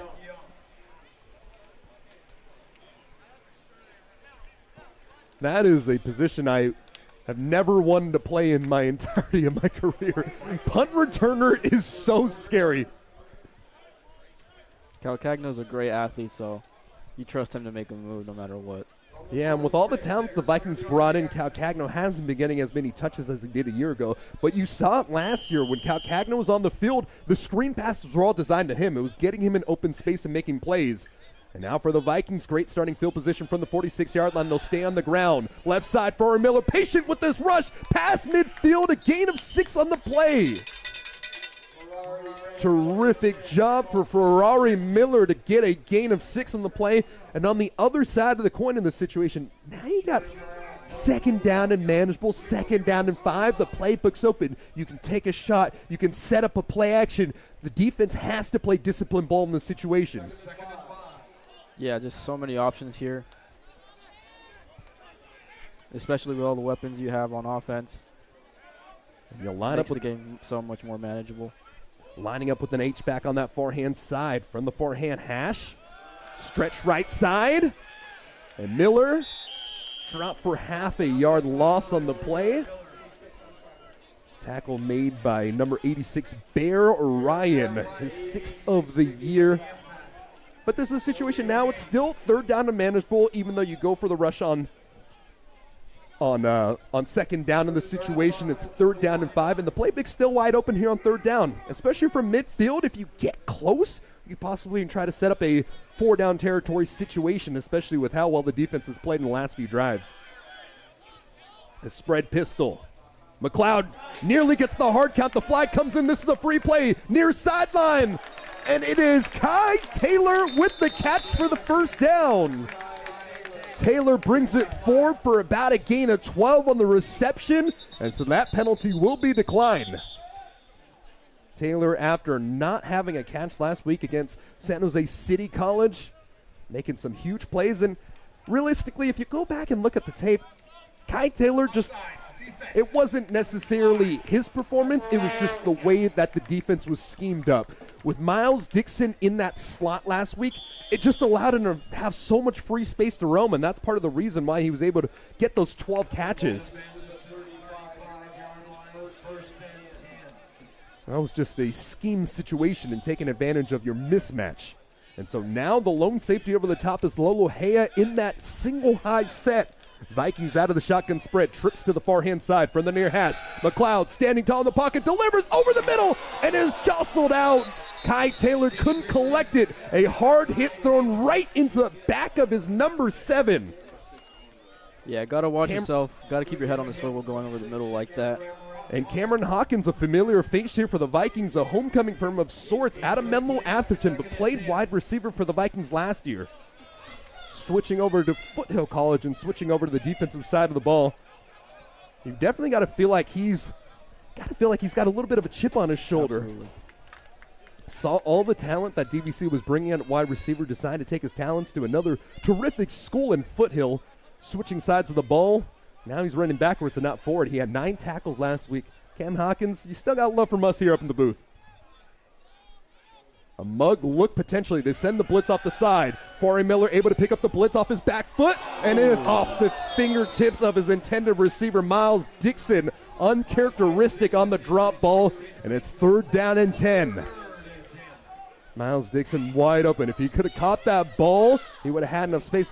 And obviously it's hard to call a game and analyze what's going on at the same time, but I really feel like it might just be a little bit of the footwork for Kalani McLeod tonight. Just not able to get his foot pointed in the right direction and letting the ball sail just slightly. Yeah, just setting his feet properly has been what's been making his throws a little bit more inaccurate than usual. And these are just some young quarterbacks continuing to develop and learn. So on 3rd down, Vikings trying to get a quick rush up the middle. Ryan Given makes the stop. And in this situation, I think the Vikings knew they were going for it on 4th down the entire way. That's why they just tried to get some chunk yardage there on the rush. Offense stays on the field from the 34-yard line. It's 4th down at 8, trying to get the free play on the hard count. Foothill, their terrific defense, already giving up more points than they do on the season average. And the Vikings having a dummy count here inside of 10 seconds to play. Makes the call on the check is McLeod from between the hash marks here. Snap is off, looks down the field, tosses toward the near sideline, and it's Taylor once again. Makes the defender miss down to the 20-yard line. Needed 8, he got 13 instead. Taylor a little slow at the end of the play as he hobbles now. It looks like he'll get a little bit of a breather as he was hit by Kevin Cunningham at the end of the play. That'd be a big loss, but that's the play that's been working. Kai Taylor in that flat has been open all night long. We saw 2 airmail passes to him early on. They're finally able to convert, and it's a huge moment here on 4th down in which they do it. Taylor will have to get a breather here as some trainers get some attention towards his direction, but the Vikings have quite a talented group. Turn around, the handoff. Plenty of space. Ferrari has to bounce it outside instead. The cut back as he brings the defender alongside with him down inside of the 20 out to the 17-yard line. Douglas Adams, the defensive lineman, making his first tackle of the day. The former All-Base 6 All-Conference selection having a quiet day here at DVC up to this point. 2nd down and 8, 7:55 counting down in this 3rd quarter. The Vikings on their 2nd drive, able to convert a 4th down into the red zone for the first time this half. 2 receivers to the near-hand side. Elfadil, the tight end, split off the right side of the offensive line. They'll give it off over to Ferrari. Ferrari off the back of his offensive lineman out to the 5-yard line. A flag comes in late as he jostles his way forward to the 1. Finally seeing the refs use their flags today. Yeah, seems like the first half they were just calling penalties without any flags. They finally found the laundry. Jay helped them out at the half, huh? So from the spot in the field, Ferrari rushed forward for a gain of 17. And so the hold will go against, I heard them say number 5. There's no number 5 on the offense. Let's see where this hold is called. If this is by an offensive lineman, you'll march back. If it was a little further down the field, you might still have some opportunities here. And so the hold was called pretty close to the end zone. So a 10-yard penalty from the spot will set up the ball down to the, let's call it the 13-yard line. It'll be 2nd down and 3 from here. 2nd down and 3 from the 13. Tatton off the left side. Lone wide receiver to that far side. Pardon me, there is actually an H-back behind him. And they run power with the H-back. Ferrari hit hard at the end of the play. He was stuck on top of a pile. Fualima was under the pile holding him up, and then the hard hit at the end of the play laid by number 27, Alex Hall. Helmet fell off for one of the defenders. That was number 5, Douglas Adams III. He'll have to check out for a play. So it'll be 3rd down and about 6 now. Vikings going backwards on this drive.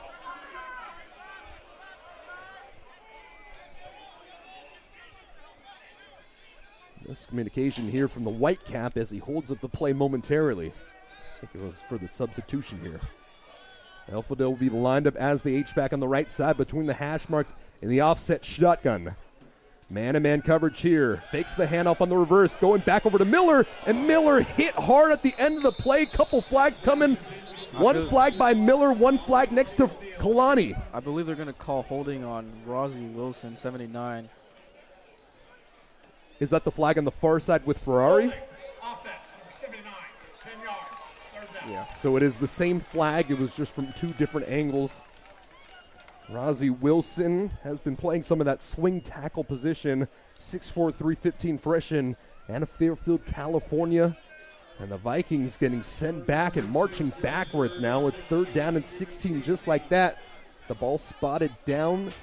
They're going to say this one's at the 26-yard line. From this position here, it'd be a 44-yard field goal attempt. So you definitely got to feel like you got to get at least a chunk of maybe 7 yards. Between the hashes, out of the pistol. This is a free play here. Kalani got them offsides once again. Kalani flips his hips. He's going to run for it down the far sideline. Hit out of bounds. Was able to pick up a gain of 7 on the play. Looks like there was some no flag, though. Miscommunication on DVC side. Ferrari just freezed for a second. I think Ferrari froze because they thought they got the defensive line offsides and they thought it should have been a free play. But no flag there, so the field goal unit will come out after the, it's called the 8-yard rush on the play for Kalani McLeod. So the first collegiate field goal attempt here for Daniel Sokol. And this one will be a 35-yard field goal attempt from the far hash mark. He's got the leg for it. Snap is off, the hold is down, the kick is up. This one a low winding kick, and it goes wide left. He had the leg on it, but you could see from the spin of the ball it went counterclockwise rotational on the spin, and he just pushed it. Or I think technically it's a pull if it goes wide left, and it's a push if it goes wide right in the situation. Yeah, like how you were saying in the first half, it's different doing kickoffs than field goals. You got the pressure of guys rushing after you trying to block that kick. The kick was there, though, and it's got to, you missed it, but you got to feel like, hey, you got to calm down, and if I'm given another opportunity, I can come out there and try to knock down a kick in a clutch situation here. Trip Maxwell out onto the field for the second time today, trailing by 11 points. It's 21-10, and they'll stay on the ground with Fuentes to the far side. Fuentes only a gain of a couple on the play. Caleb Pilecki getting another tackle here as he sprints out to the far side to make it.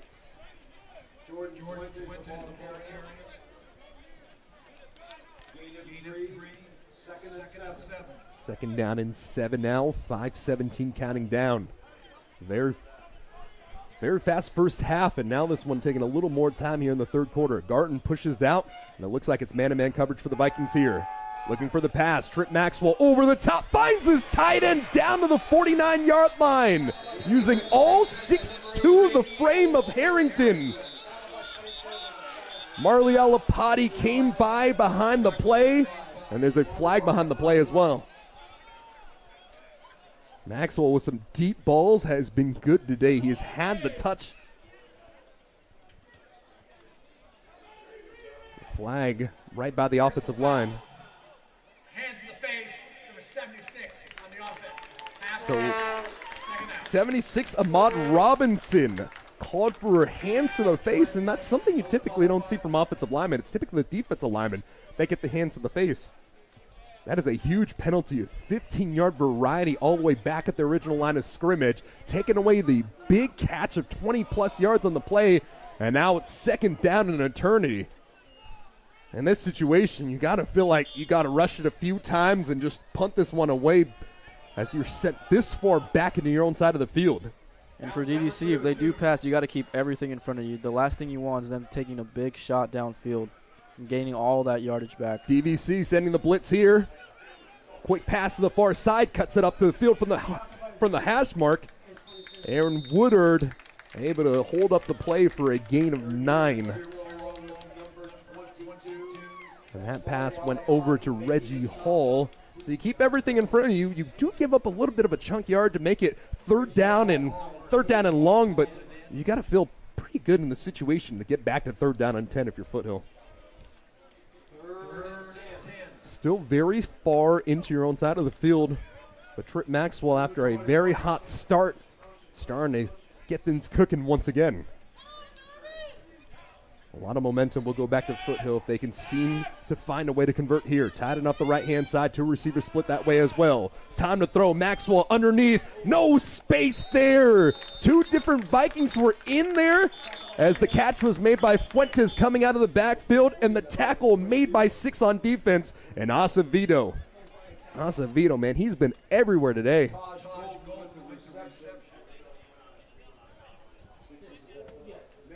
That ball was only caught for about a gain of 2, making it 4th down and 8, so the punt team will have to come out now.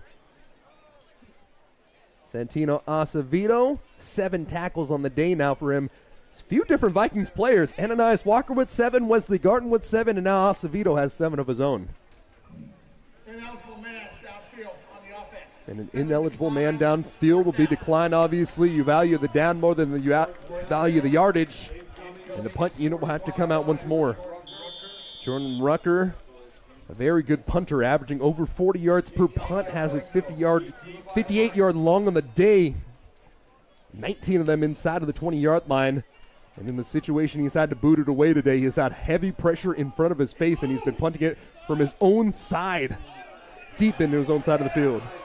Having a fair catch at this time is Cal Cagno down to the 35-yard line. A flag comes in there, and you're likely going to have to see another punt now.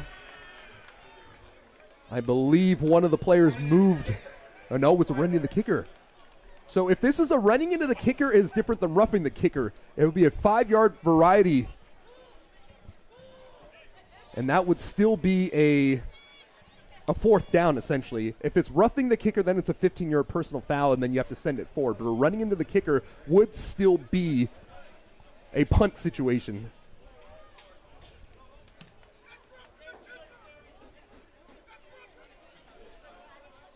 It looks like they're going to decline this one. No need to send another punt out, especially after you flip the sides of the field there with your great punting.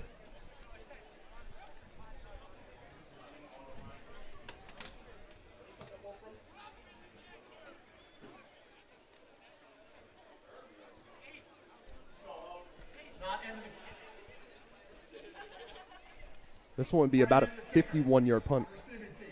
Yeah, so you're going to decline that one. Instead of, you don't wipe off a 51-yard punt, especially at the JUCO level. If your punter can send it away like that with the airtime, I mean, really speaking, Jordan Rucker has been such a tool for Foothill tonight.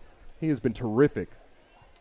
Yeah, we've seen Jake Calcagno not fair catch the last punt there. You could see that airtime definitely affected his decision more. Yeah, everybody wants to harp and talk about, oh, distance is so cool for punter, but no, it's all about airtime. It's about getting the ball up 4+ seconds. And man, that kid from Cupertino, he's got a leg on him. Good athlete as well. Played wide receiver, cornerback, and was a punter in high school. In that last game against College of San Mateo, he had a 51-yard punt as well.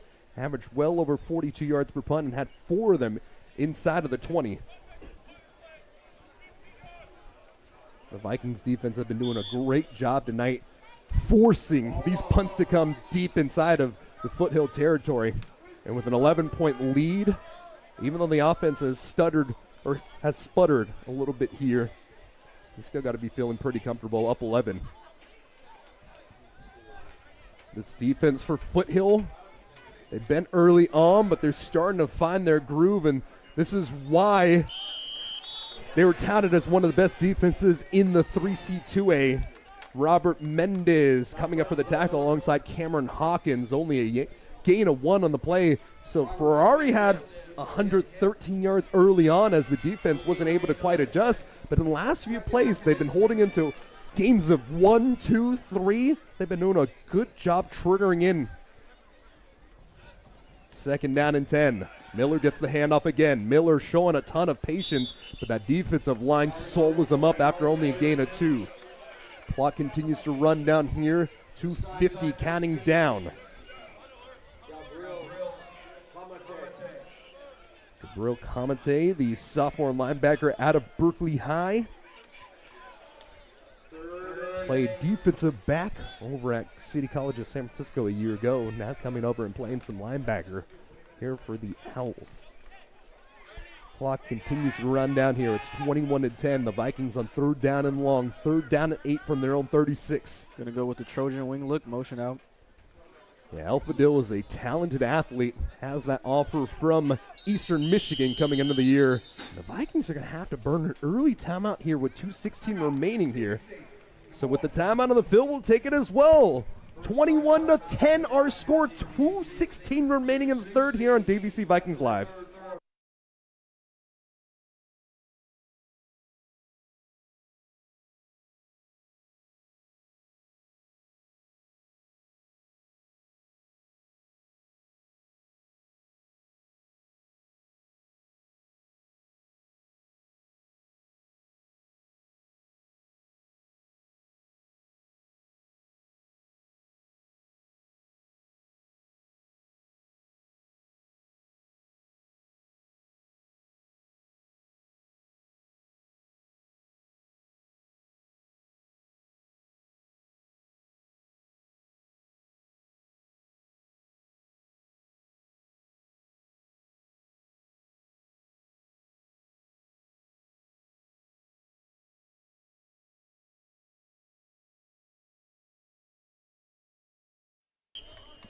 Vikings on 3rd down and 8, having to burn an early timeout here in the 3rd.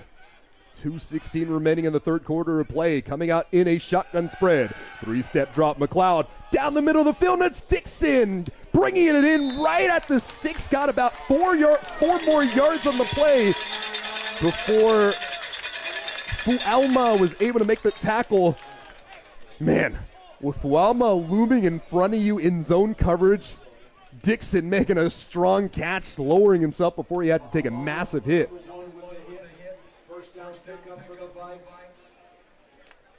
That's why you got to respect Miles Dixon so much. It doesn't matter. He'll make the catch, and he'll take the hit. Tight end off the left side of the offensive line, line up as an H-back. They'll stick to the ground once again. Fari Miller bouncing off the block from his tight end who ran power in that situation. And he gets the midfield. Really tough running for Miller now, a gain of 2.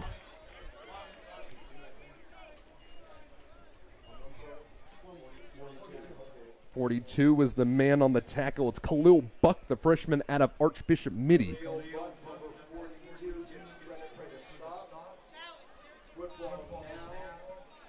Former JUCO Player of the Week by CFB Football Network for his heroics in Week 3.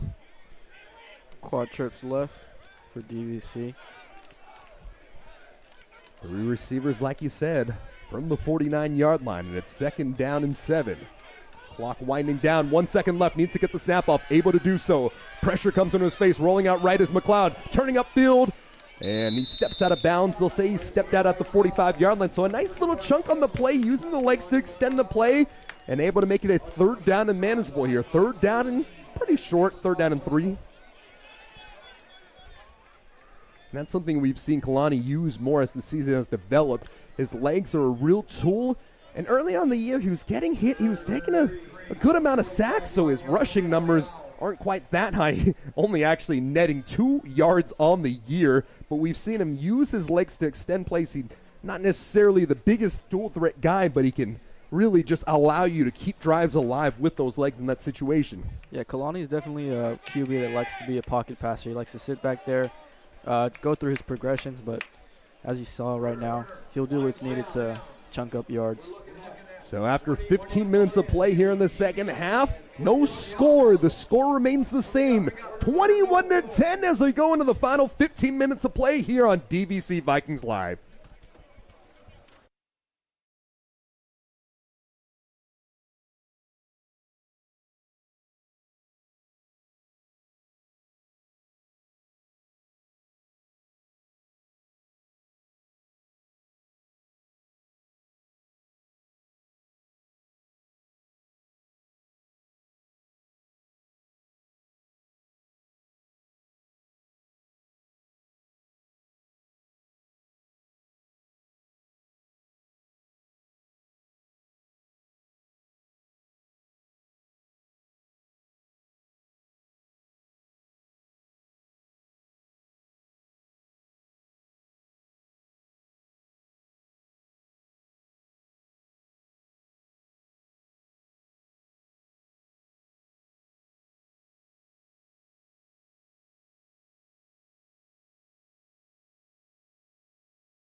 Throw your fours up, 15 minutes remaining here. The Vikings from their opposition 45-yard line. Snap is off, rolls out to his right-hand side, sprint right, McLeod throwing off his back hip, finds the intermediate route over to Dixon to the 30-yard line. A late flag on the play as they hit McLeod after the throw, and up for the first down. That was a pickup of just about 17 yards, roughing the passer on top of it. And did I hear that correctly? They're adding yardage at the end of the play? Not too sure, but credit to the O-line there. Slide right protection. Doing a good job giving him time. And it looked like Miller kind of went a little bit early. It seemed like they wanted to stretch it out and play action fake off that, but Ferrari kind of just sprinted out, and Kalani kind of just turned the corner and said, hey, okay. So the ball will be brought down all the way to the 13-yard line. Wow. A big chunk on the end of the play as well. And the Vikings are in scoring territory here in the fourth quarter. Motions the tight end and the H-back off the other side. Lead blocker for Ferrari as he tries to bounce his way outside. The little wiggle gets past the defender. And a very climactic half-yard loss on the play, man. Ferrari did a lot to lose that half a yard. Man. I don't think I've ever seen a highlight on a negative yard rushing play before. The fact that he was able to lower his center of gravity, make the defender miss it. Man. Foothill getting the negative play. And it is second down in 11. Offset shotgun. McLeod reading the defense here, and they'll give it off over to Ferrari, who has some space near side, breaks one tackle, down to the 5, reaches forward, and it'll be out to the 1. Gets enough yardage for the first down. He stepped out of bounds at the 2-yard line, and it's a 9-yard rush, and it's first down and goal from the 2. Cam Hawkins pushed him out of bounds. Credit to Amani Elfadilli there. The tight end off the left side did a good job of sealing his guy. Allowed Ferrari to bounce that out. Gain a 9 right there. Did he pull on the play, or was that just straight up a block? It was a straight up inline tight end off the left side. That is why he has a Division I offer. Still decided to come back because he said he could keep getting better under this great system and wanted to contribute to a potential 3C2A champion, because that is obviously what the Vikings are fighting for. 5-yard penalty, so the Vikings will push themselves back. It'll be first down and goal from the 7. And yeah, I think that speaks really so much about the culture that Coach Collins in his second year at DVC is trying to build here. DVC has been a good program throughout the years, but they really haven't been able to get over the top and become those elite teams. And under Collins' tutelage, he's bringing back his best players, despite the fact that they had D1 offers, and championship or bust is how it feels. Sprint left, shovel pass underneath. This one intercepted, taken out to the 40-yard line, out to the 50, sprinting all the way down. Nearly caught, but he's going to take it in, curling down for the touchdown. Jabril Kamate on a huge play. And it looks like flags coming at the end of the play.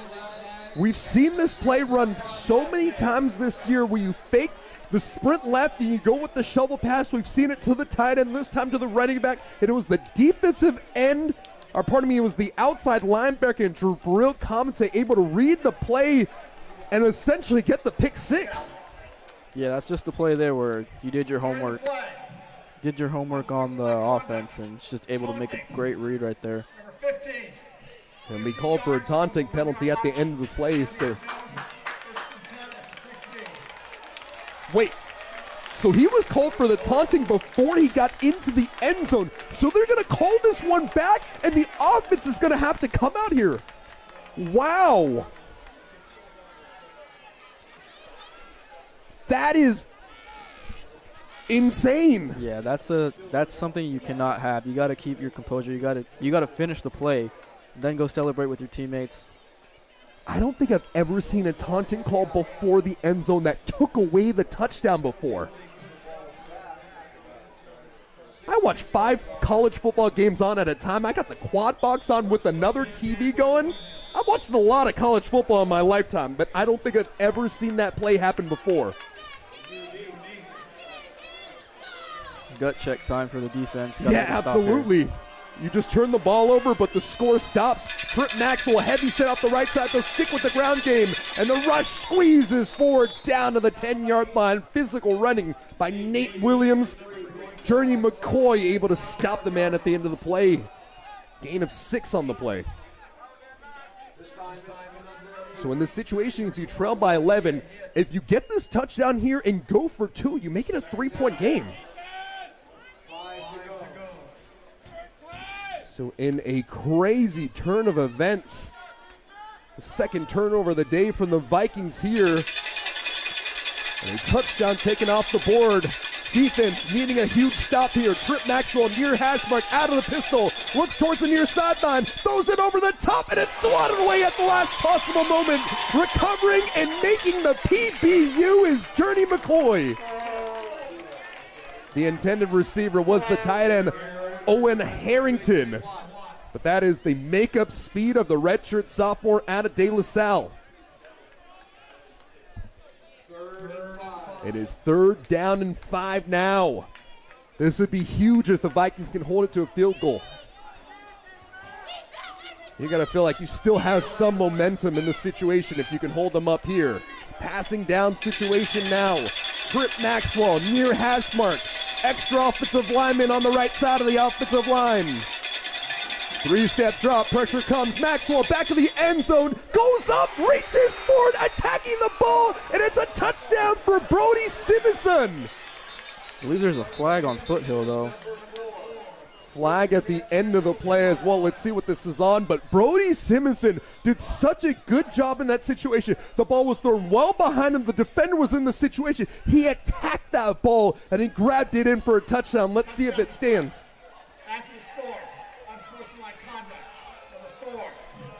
So the touchdown will stand, but Simison will be called for an unsportsmanlike after. So now the kicking unit is coming out here. This is interesting. You would think in this situation, go for 2 to try to make it a 1-possession or a 3-point game. But the field goal unit will come out. It'll still be a 4-point game in the situation.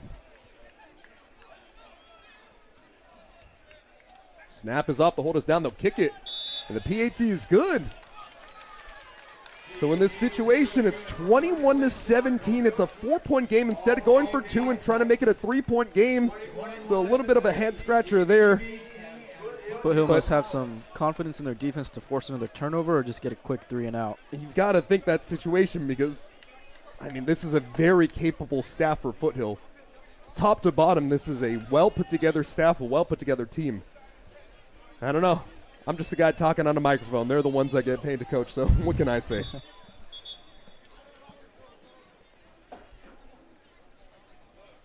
So after the pick 6 was taken away off the shovel pass, Vikings on 3rd down, unable to get the stop on a heroic play from Brody Simison. And the sophomore out of Palo Alto able to make it 21-17, and the penalty after the play will push this one all the way back to the 20-yard line. So the Vikings setting themselves up in a pretty good spot. Elijah Bowe had a nice return earlier.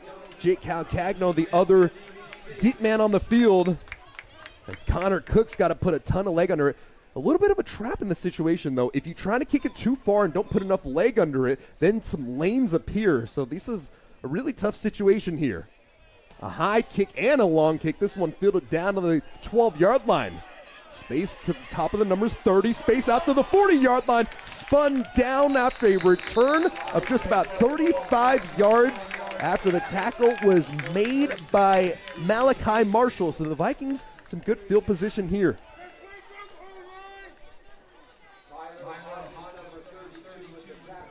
Off the Calcagno return on the play.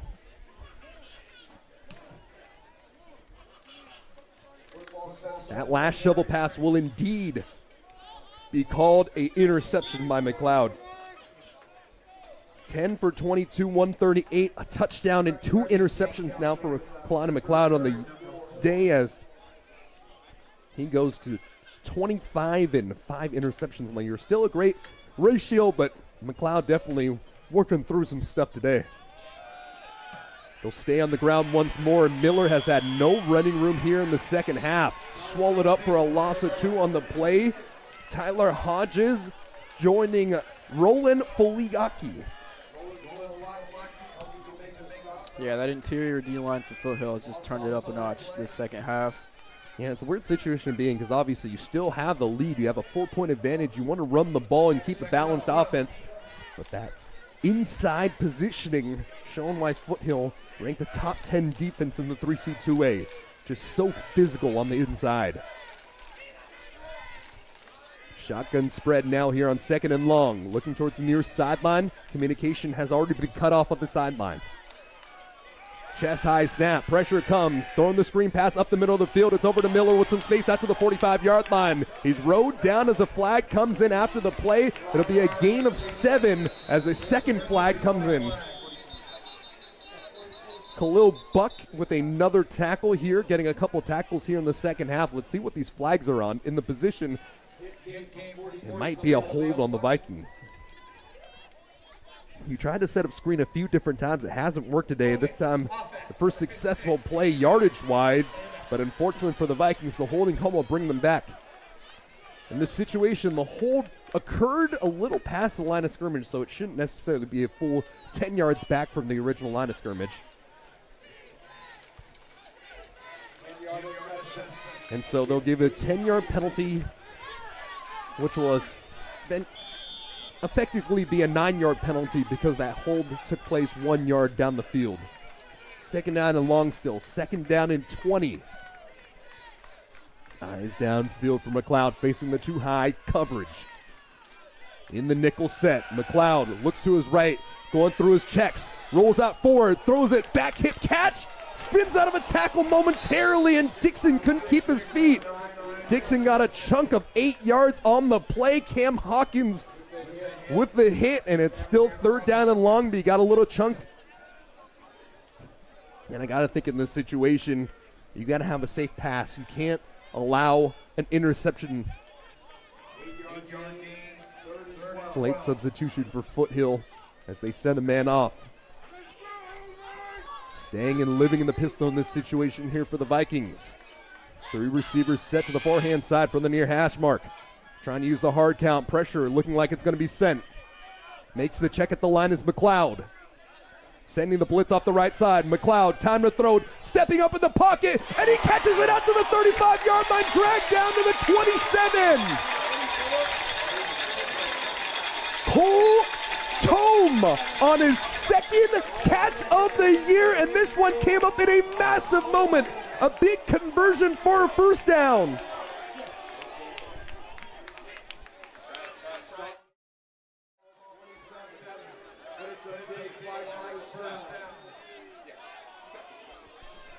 Cole Tome on his 2nd catch of the year. Had his 1st catch as a TD against Shasta. And now the former 2-star wide receiver comes up with a massive play in the Vikings offense set up 1st and 10 from the 26. Got to expect him to go back to the run game after a big game like that. Jet motion, looking for the screen pass, near side over to Dixon. Space alongside top of the numbers up to the 15, past the 15 to the 12. 12-yard chunk for the first down. The clock continues to run. Screens haven't been working, but that one definitely hit right there. I think it's just because you went so heavy play action to that far side, and it really just sprung them off. Just that tunnel screen over to Miles Dixon. And when you get Dixon working in space, he makes you pay. Vikings with the ball and a first down, a fresh set of downs. 1st and 10 from the 13.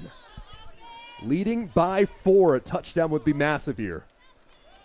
Play action fake. Alfadale open into the flats. They don't throw it to him. Instead, back to the end zone, and it's a touchdown for the Vikings. That's a clutch play right there for Kalani. Jake Calcagno finding his space alongside the back line of the end zone. Had the open look for Amani Alfadale in front. Instead, he said, hey, my man's open the back. Goes to his second read. Slings it in for 6. That's what you love to see out of a quarterback. You know, you had a couple of passes where they were inaccurate. You airmailed them, and then taking the shot anyways. You would expect him to go with number 3, Amani Alfadale, in the flat, but no. Taking that shot to the end zone. Able to get the PAT to go as well. It's 28-17, bringing it back to an 11-point lead for the Vikings here with 8:12 remaining. And yeah, that says a lot about the confidence that Kalani McLeod has. He's thrown 2 interceptions today off some strange balls, one underthrown and one on a shovel pass. Comes down to the situation, you have a wide open Alfredo who came across on that jet motion across the formation as you were faking that power rush that we've seen all night long. He had the low high read. He said, hey, I got my man in the back of the end zone. Takes it in for 6. Even on a night where he has struggled, Kalani McLeod still throwing highlights on the board.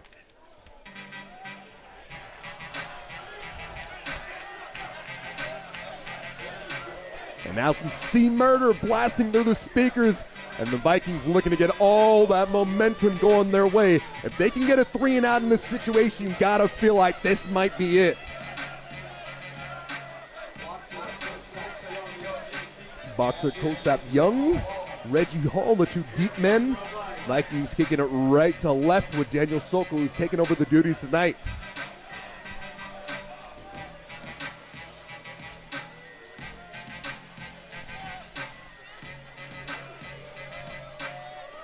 Jotting forward, and the kick is there. Fielded down to the 11-yard line, reversing field is Boxer Kopsak Young, who's able to split a tackler out to the 35-yard line, finds the sideline out top of the numbers to the sideline 35. Man is shaken up at the end of the play, sitting down at the 25 for Foothill, but another nice return. When you get Boxer Kopsak Young in space, he can make you pay, and he's had a few great returns up to this point today, averaging well above 20 yards on the kick return.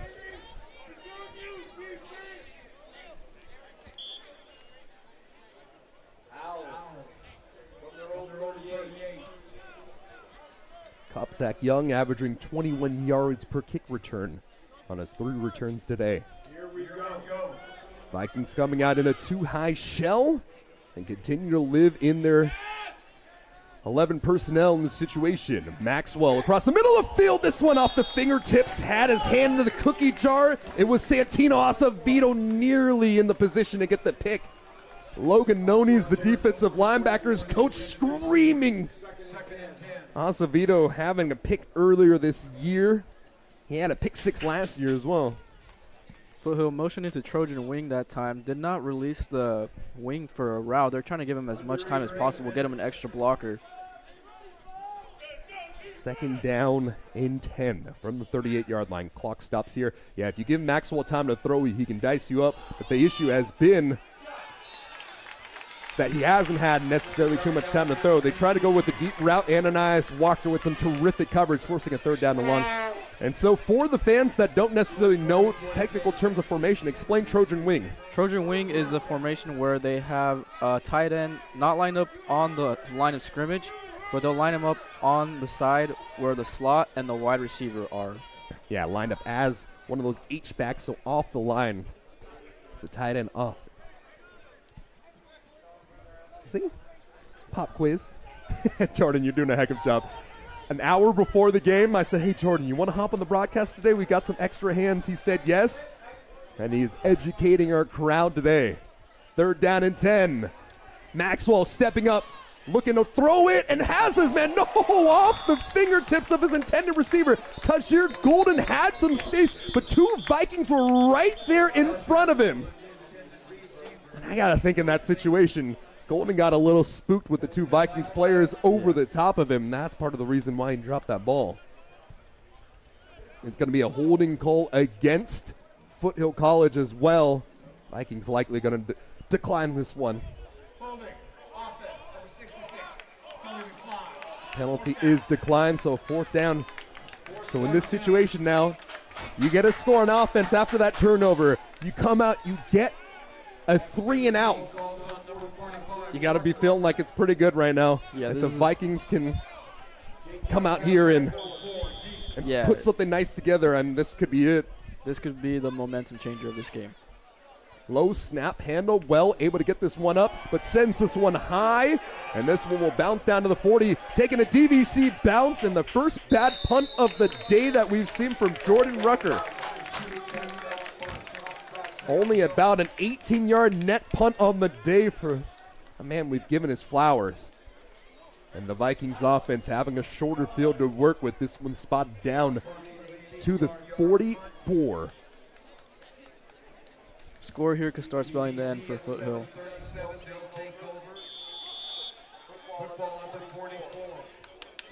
And Coach Collins, before this offensive possession, giving his team a pep talk, telling them exactly that. This is essentially a playoff game for Foothill College. If they lose any more games in the situation, their playoff hope dreams are dead. They'll still be playing for a bowl game, but their hopes of getting into the playoffs will be done for. And the Vikings reverse handoff, some space for Miller this time, and man, those windows are closing so fast. Only a gain of 2 on the play. That window was closed by 96, and that is Roland Foliaki. A little bit of a change of pace here with Ferguson now in. It'll be 2nd down and 8.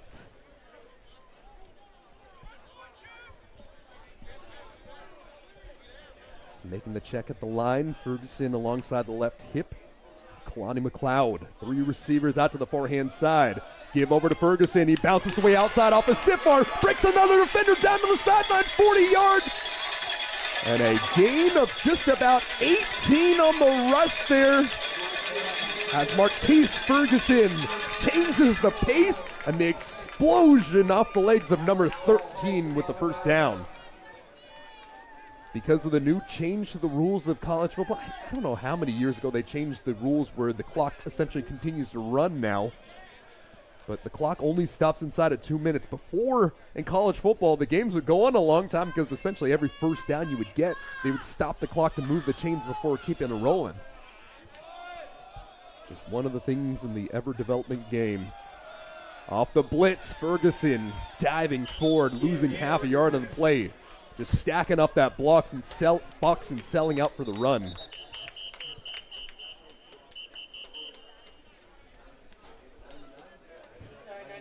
Big 99 on the tackle, and that's Aaron Davis Beckford.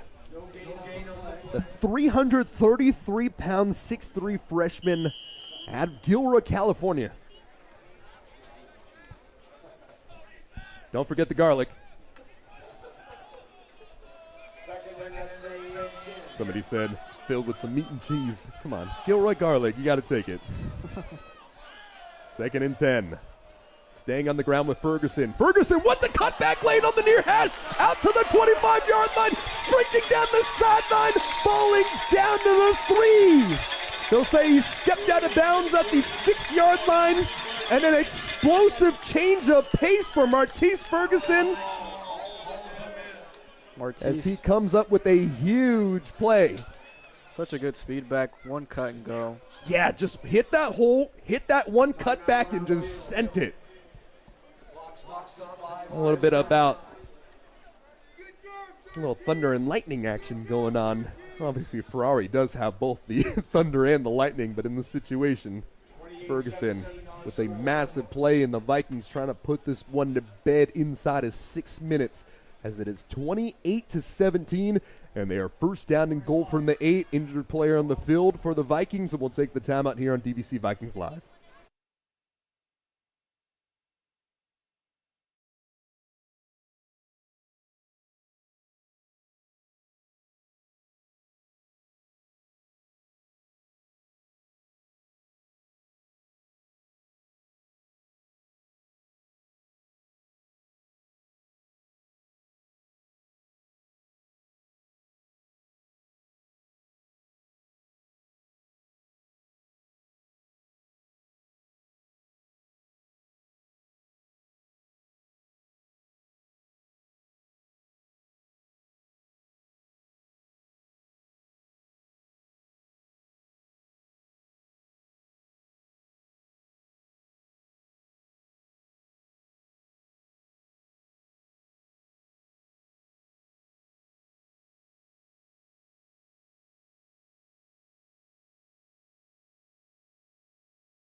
Rozzy Wilson shaking up on the play, so the swing tackle for the Vikings, coming off with some assistance from his offensive line coach and his teammates.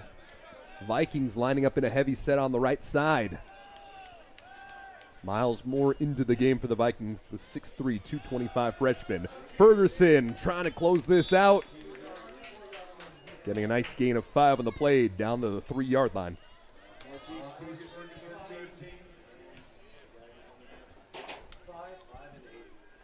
This drive has been built brick by brick off the legs of Martese Ferguson, and they are trying to send him in for 6.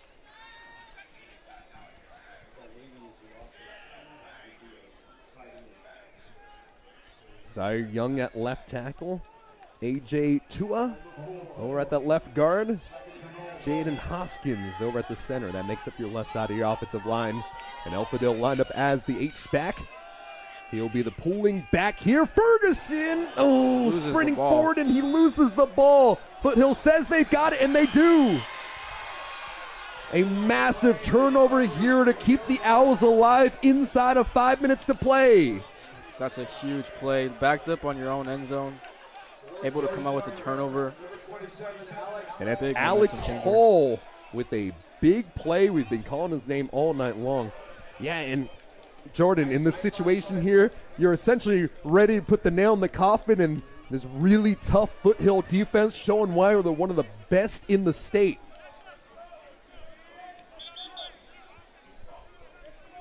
But the Vikings still in the driver's seat here. 2 timeouts with an 11-point advantage.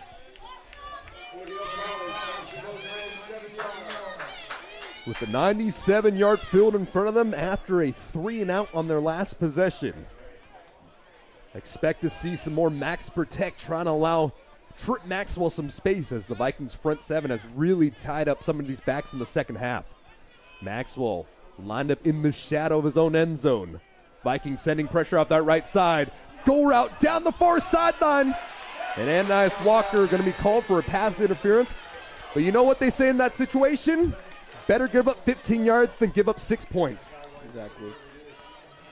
And you can see they did go with that max protection. Vikings defense did dial up a blitz there. If they're not going to send that extra receiver out for a pass, might as well get them, start dialing up some more pressures. Orlando Barnett was the intended receiver on the play. Oh! This is going to be offsetting penalties. Wait. Huh? Oh, he misspoke. So holding and pass interference on the defense. I thought the official said holding on offense. So they'll take the 15-yard penalty, and the ball will be spotted down to the 13-yard line, where it'll be a 1st and 10 for Trip Maxwell and company. From the far hash, working left to right, Maxwell, time to throw, going down the sideline, and threw it behind his intended receiver. Tyleek Barnett was the intended receiver on the play, and they've been trying to get that hole shot all night long. We've seen it successful about 2 or 3 times. That's a really difficult throw. It's a little easier when you're throwing that hole shot to the same side of the field that you're on, but still, the arm talent of Trip Maxwell has been on display tonight. And the holding on the offense, marching back 10 yards. So that's a net positive about 5 yards in that situation for Foothill as they take 15 and now move back 10. The hard situation now, it's first down and 20. You've got to be thinking it's pass, pass, pass. So now. Yeah, all hands on deck for coverage, so you got to generate pressure with just the 4 rushers.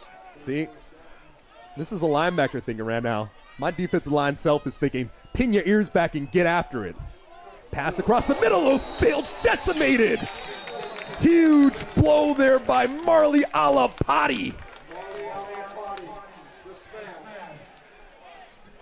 There ain't no patty cake behind that guy. He is all business. Got a pick 6 last week, and oh, my back is hurting right now looking at that one.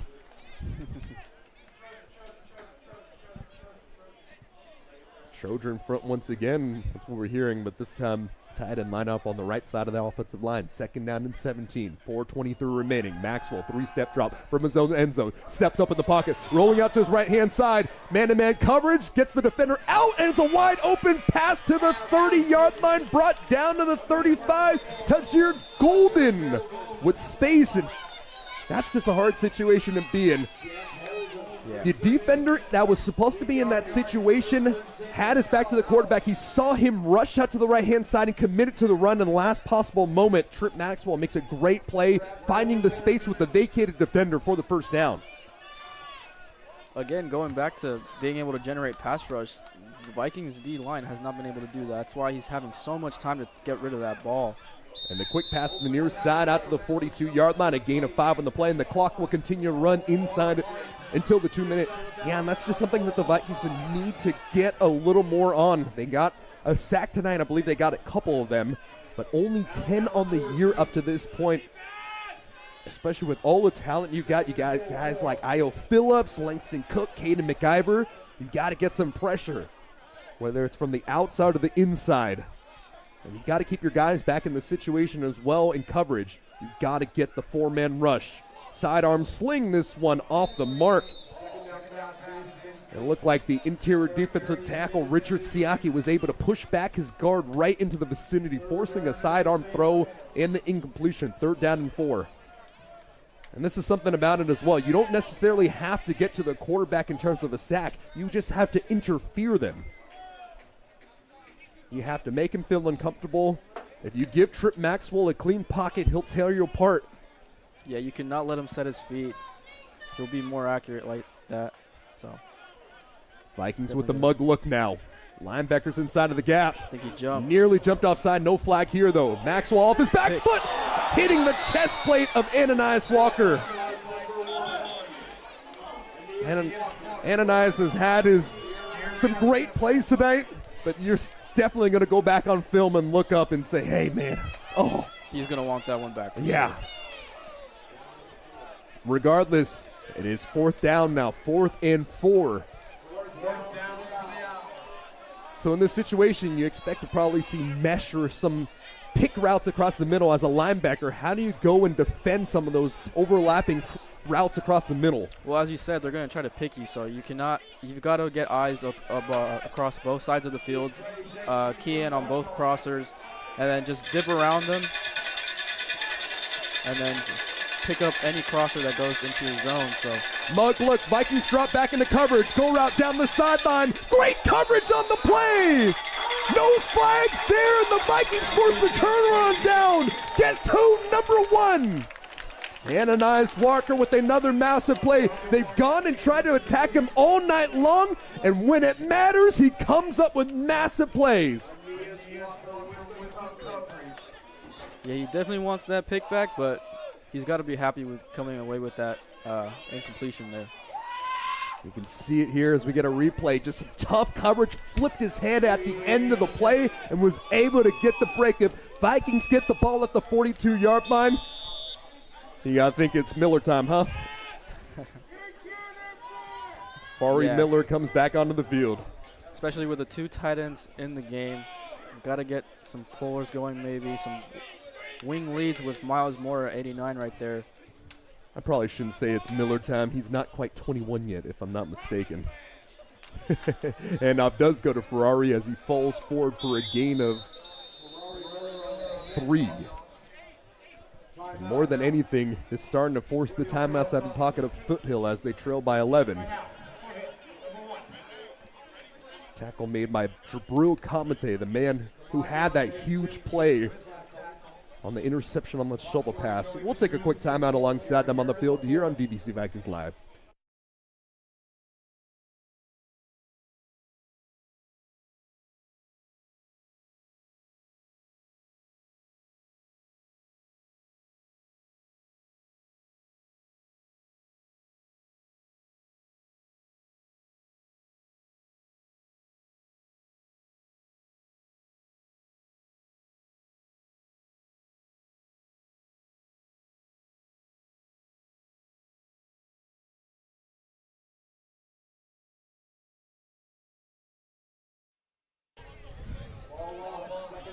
Second down and 9.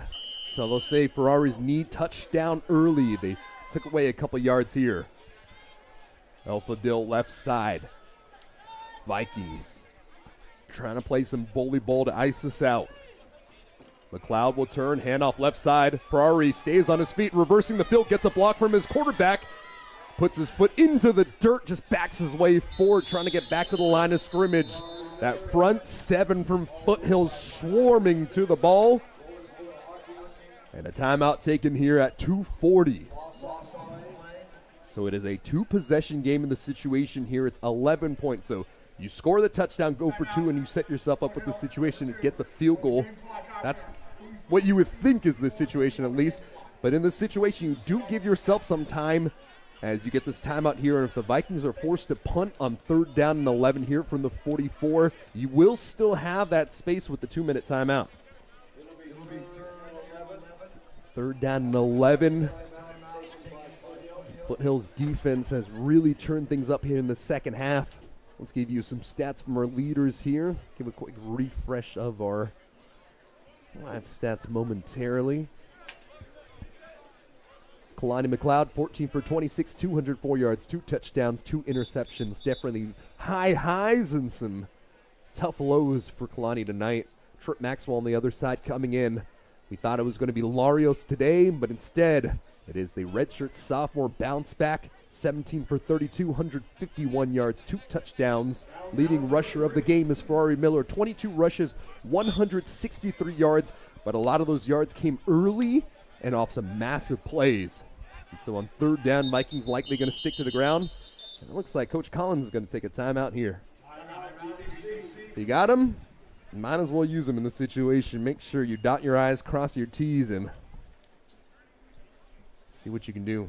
And in the situation, Jaden Macedo, one of those guys that essentially was the starter last year over at Foothill College, the base 6 all-conference quarterback, has been bouncing in and out with Kalani McLeod this year. Kalani's been having such a great year, and he's taken the lion's share of the snaps.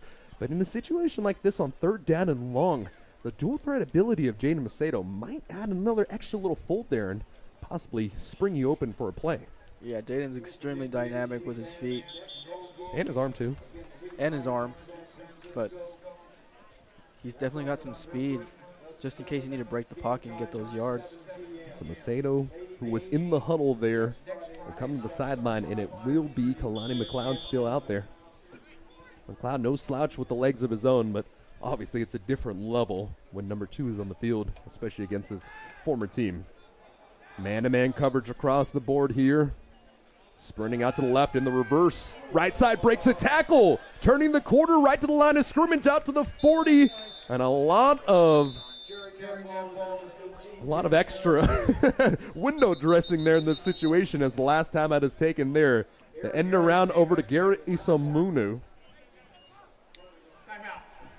And so the final timeout for Foothill taken here at 2:29. The only way they will be able to stop the clock now is after the 2-minute timeout and being able to get out of bounds or off an incomplete pass in this situation. But 4th down now, and let's call this 7 from the 40-yard line. There's no way you go for it, right? No, especially with the Vikings defense. Those are some tough guys on that defense, so put some trust in them. I'm going to wait and see because every single time I've thought, hey, I don't know if you go for that. Oh, it's a touchdown instead, or oh, it's a massive play. So you would think you have to send the punt team out there, play some defense with that 2-score advantage. But I'm just prepared for anything at this point. Yes, the punt team will come out. You never know with the Jimmy Collins bag of tricks what you might see. But I think in this situation, you play it chalk. JJ coming up for his, I believe, only his 3rd punt today. Chest high snap. This one a high winder. Oh, it's deep. This one's going to go to the back of the end zone. And it does exactly that. So back of the end zone, this one will only be a net punt of 24 yards on the play. Burn about 4 seconds off the clock, however. So 2:25 remaining. No timeouts left for Foothill College. 1 timeout left for DVC. The scoreboard is unfortunately not up to date. And so you have an opportunity to stop the clock one more time here with the 2-minute timeout. And then you got to go old school rules, sidelines, and incomplete passes. From the 20, right between the hashes, Fuentes in the backfield with Trip Maxwell. And they are living out of this pistol. 3-step drop. Pressure comes in late, and he's taken down. We've been asking for pressure all night long, and Caden McIver, the man who has been getting the pressure for the Vikings this year, his 4th sack of the year. 7th most sacks in the 3C2A, hurrying up to the line, trying to get one more play out before the 2-minute timeout here. 3, 2, 1. Unable to get the snap off. This will be the 2-minute timeout. On 1st down, a sack for 5 yards. Kenny McIver getting the pressure, and it's the 2-minute timeout here. DVC 28, Foothill 17, as we come down to the final 2 minutes here on DVC Vikings Live.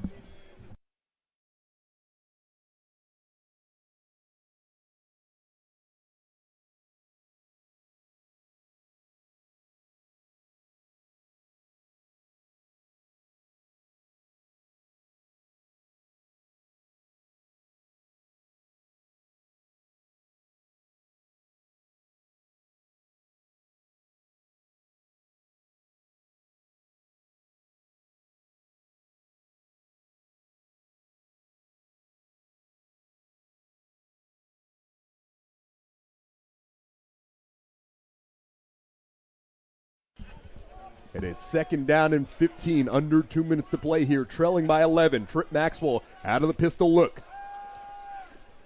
Throws off his back foot, nearly intercepted. That ball drifted, and it was Wesley Garton right there.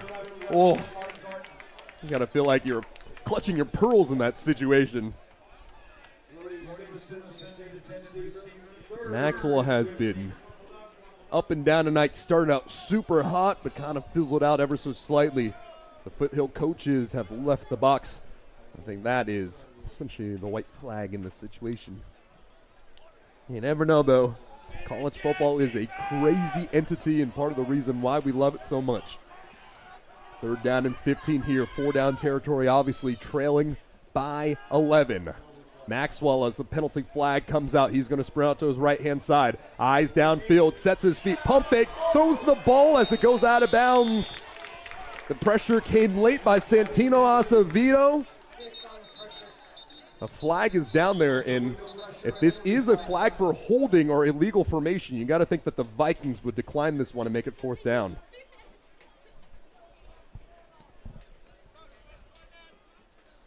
And that's exactly it. Looking towards that sideline over to Collins. Collins declines it.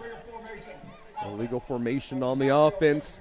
Vikings with one more down before they can put this one away and clear the playoff hopes of number 18 Foothill.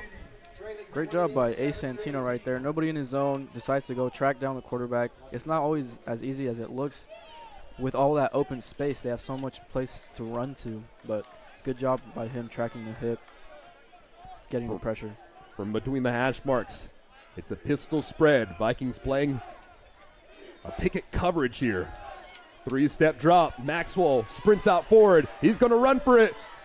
And Trip Maxwell lowers his shoulder, but the pressure from Garton holds him up like, ooh, he's close. I think he's going to be half a yard shy. That was 4th down. Are they going to give him the first down? I think they want a measurement. That's what I'm thinking too. So the clock stops momentarily here at 1:30. They're going to give it to him. They're not even going to give the measurement. Trip Maxwell with some heroics on 4th down to keep their hopes alive. 1:36 counting down. The clock should wind.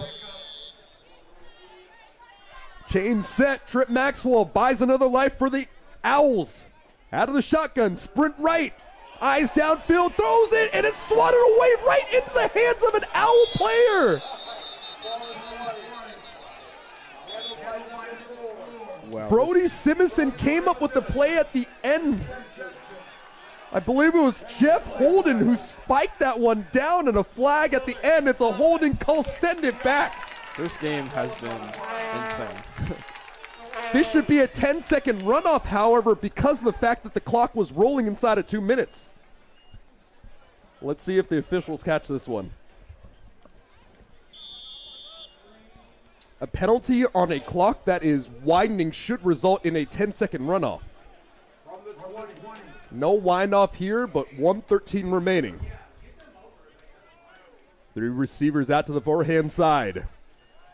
Maxwell steps up. Maxwell fires to the sideline. Tajir Golden, a pickup of 5 yards as the clock stops at 1:03.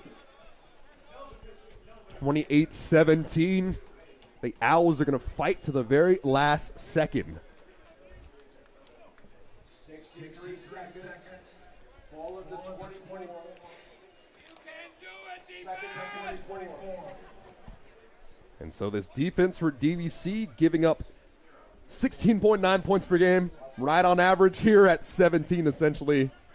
Well, they put up 28 points against the top 5 defense. Ball pops out, scooped up by the Vikings, and pulled down by his wrist.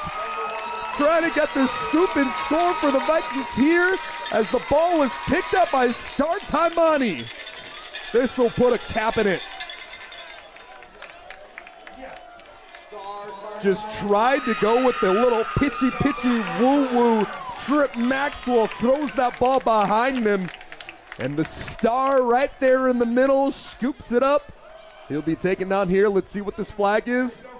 No flag on the play, so the Vikings will come out in victory formation and call this one a day. Final score 28-17, and it's capped out by Star Taimani. Wild game. Truly a wild game here. Oh man, this was fun from top to bottom. Vikings scored 14 in the first quarter, and that was really big as Foothill kept fighting all the way through. Scoring drives here. DVC started the day off with a 3-play, 63-yard run capped off by a 49-yard Ferrari Miller touchdown. Connor Cook able to answer it on a 28-yard field goal attempt after a 9-play, 60-yard 5:19 drive. And from that point, another huge play by Ferrari Miller. He set up an 18-yard run with some explosive fireworks off a 75-yard drive to make it 14-3. From there, got close. Reggie Hall on 4th down, able to get the touchdown pass off of James Maxwell, Trip Maxwell. And then the Vikings right before the half on 4th down. With the clock winding down, they go for the Hail Mary. Pressure came behind the back of McLeod, able to spin out of it, and Kai Taylor in the front of the end zone made it 21-10. Borby Simison on the 11-yard pass as he attacked that ball after that strange play where DVC nearly threw a pick 6 off the shovel pass over to the linebacker in Jabril Kamate. It was still capped off on that drive, making it a close game of 4 points. But from that point, the low-high read, Jake Calcagno with the 13-yard pass for the touchdown. And that brings us to a final score, 28-17. Thank you so much for joining us. Damani Jackson, our spotter, Jordan Sandoval coming right here. Handling the color today, Callie Medina on the camera operations, Gabby Linars running our stream today. Thank you all so much for joining us. DVC with the victory, 20-17. Horns up, folks. Vikings go to 7-1 on the year. Foothill goes to 4-4. And we'll see you over at Laney College next week.